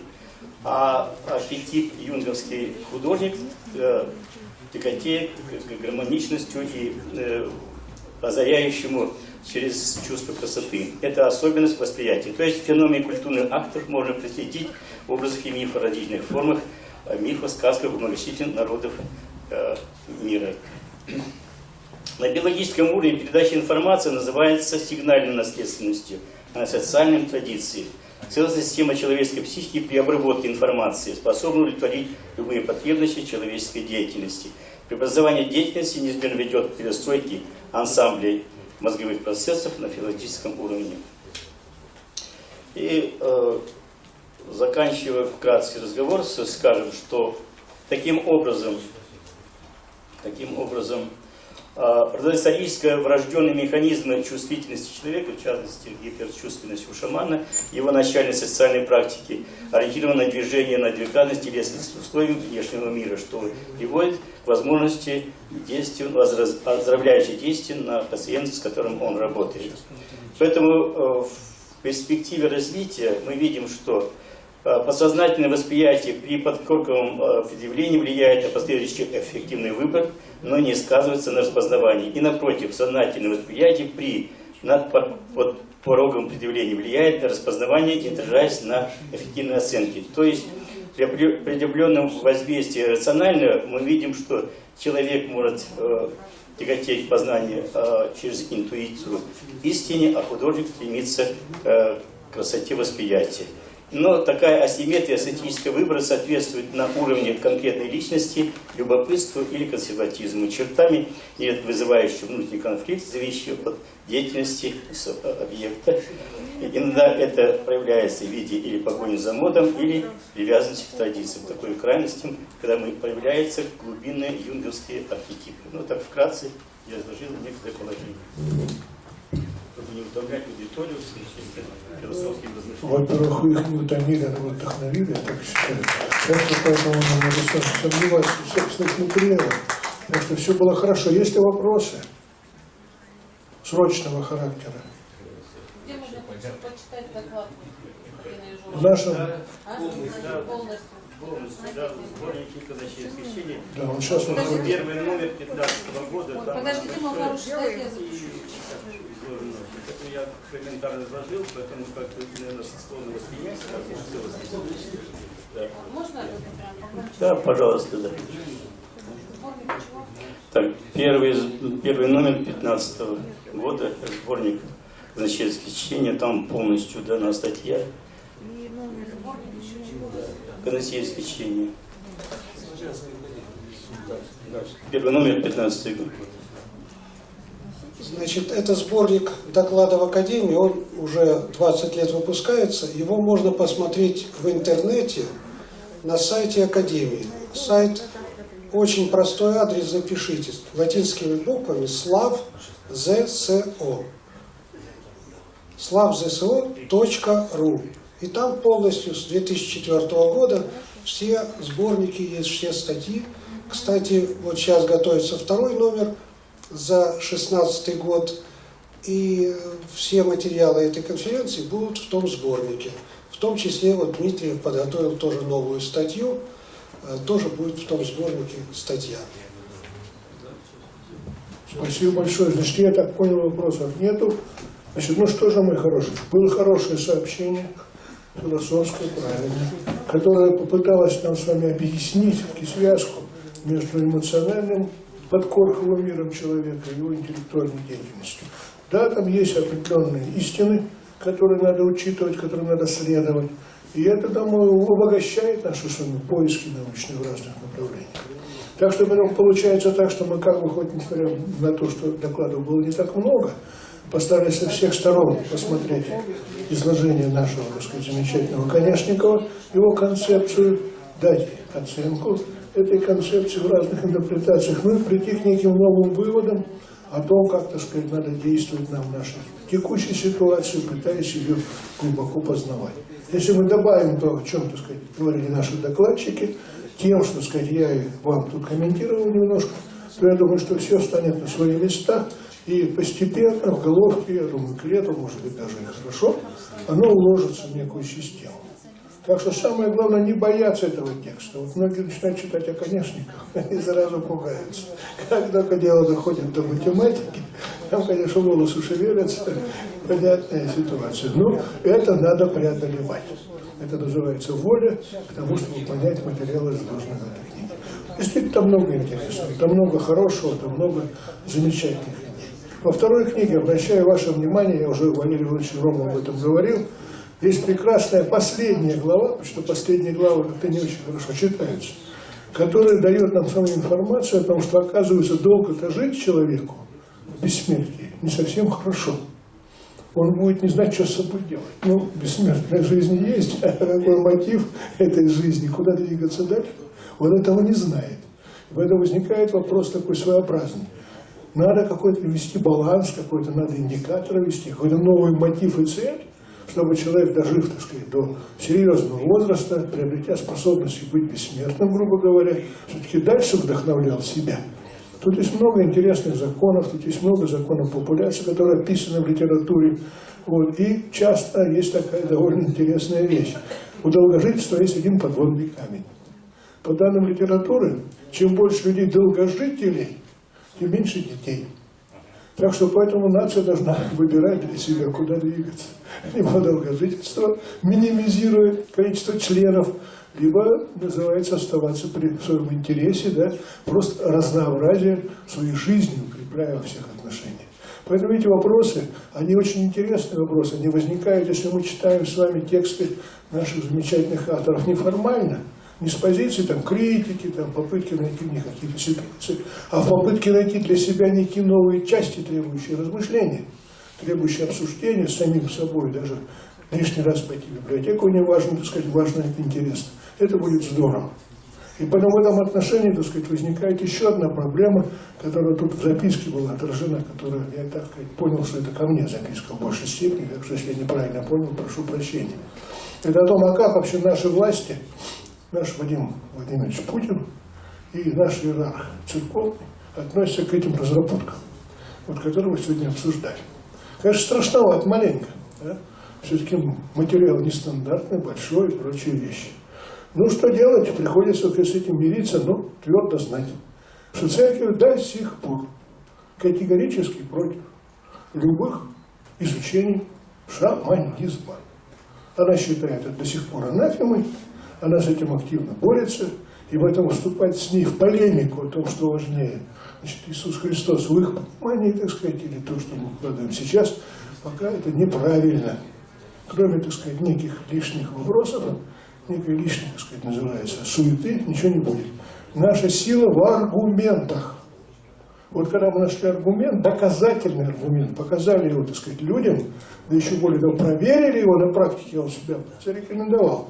Вот тут смело, тут уже нам, черт называется, не брат, он все, значит, нам пропустить уже пройдет.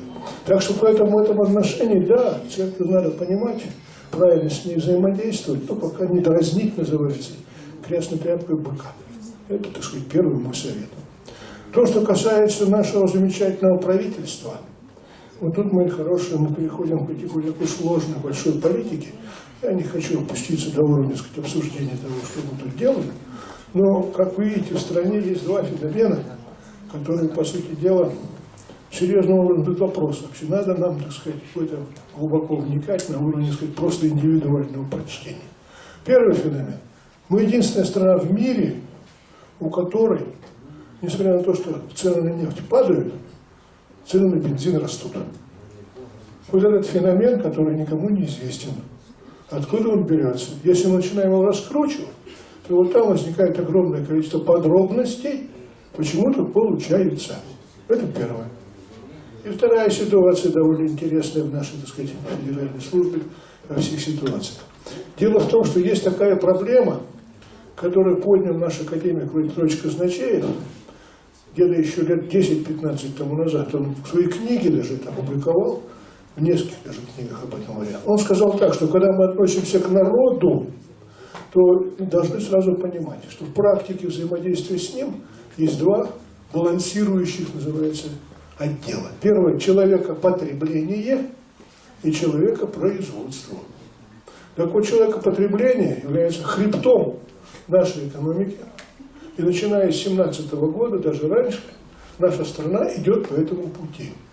Поэтому вся наша материальная наука, которая составляет РАН, РАН и прочие вещи, изучает именно этот хребет и привязывает к нему все наши достижения. Поэтому получается так, чем дальше двигается наука, тем серьезнее нападает она на нашу с вами благополучную жизнь. Тем она серьезнее нас ограничивает в возможностях.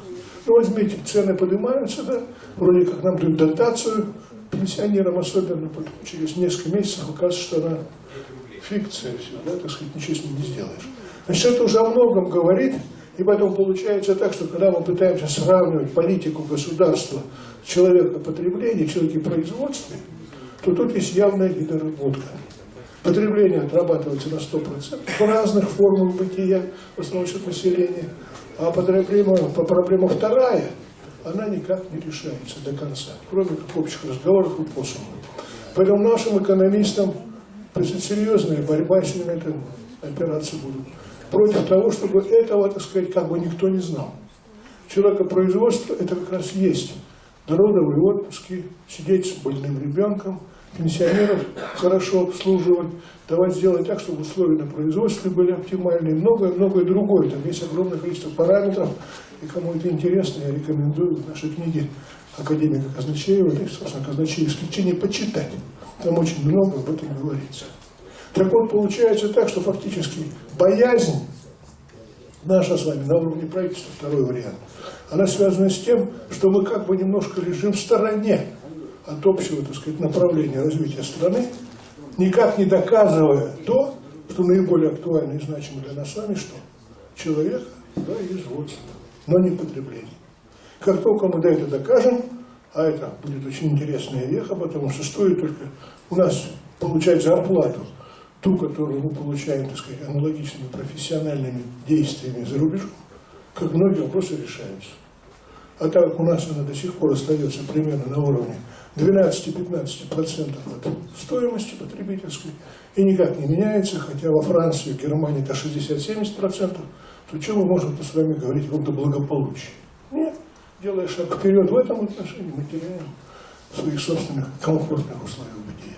Так что поэтому, видите, вопрос сложный, вопрос, так сказать, неординарный, вопрос, требующий коллективного решения, коллективной помощи. И, может быть, вот наша с вами точка зрения на то, что кроме того, что человек живет в материальном мире, в белках, жирах, углеводах, есть еще информационно-энергетическая составляющая, которое формирует энергетическое тело человека, которое доказано сейчас, там надо искать истину. Там есть многие проблемы нашего производства, нашего обучения, нашего развития, которые, в принципе, достаточно легко решаемы. Если человек начинает приобретать возможность познавать самого себя, более внимательно к себе относиться, на этом уровне изучать свои возможности в перспективе самоуправления, да, тем богаче, тем, называется, довольность возрастает в нашей жизни и уходит на нищета, на дальний план. Сейчас мы слишком много надеемся на какого-то дядю, третьего лицо, который за нами все решит.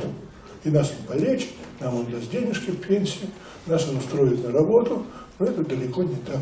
Такого дядюшки, к сожалению, сейчас у нас нету. И в ближайшее время не предвидится. Поэтому, как называется, дело спасения утопающих, дело рук кого? Самих утопающих.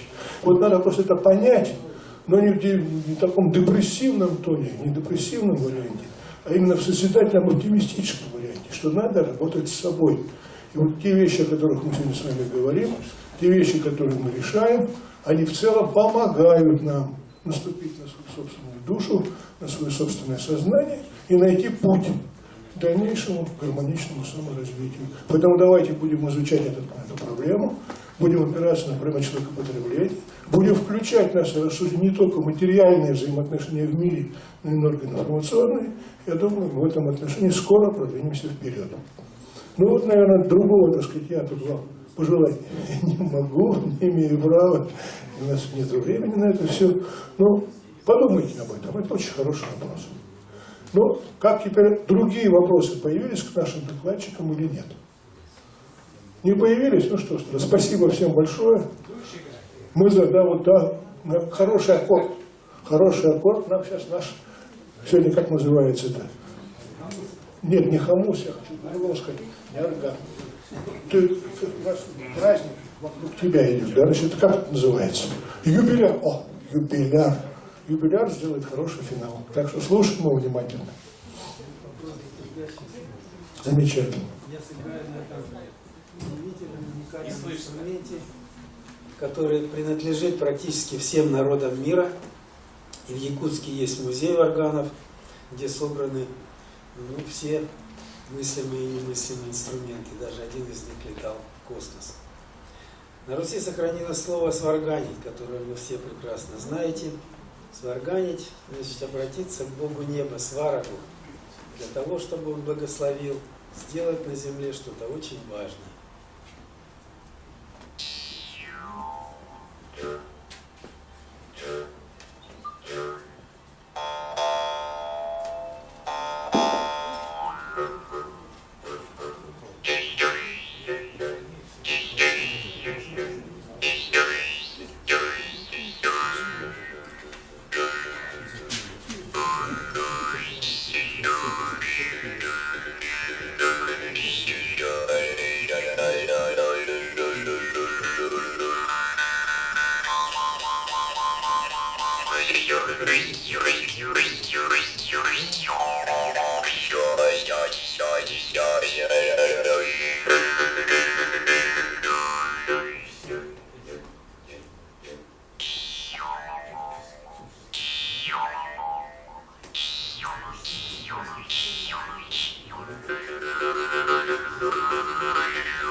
Замечательно.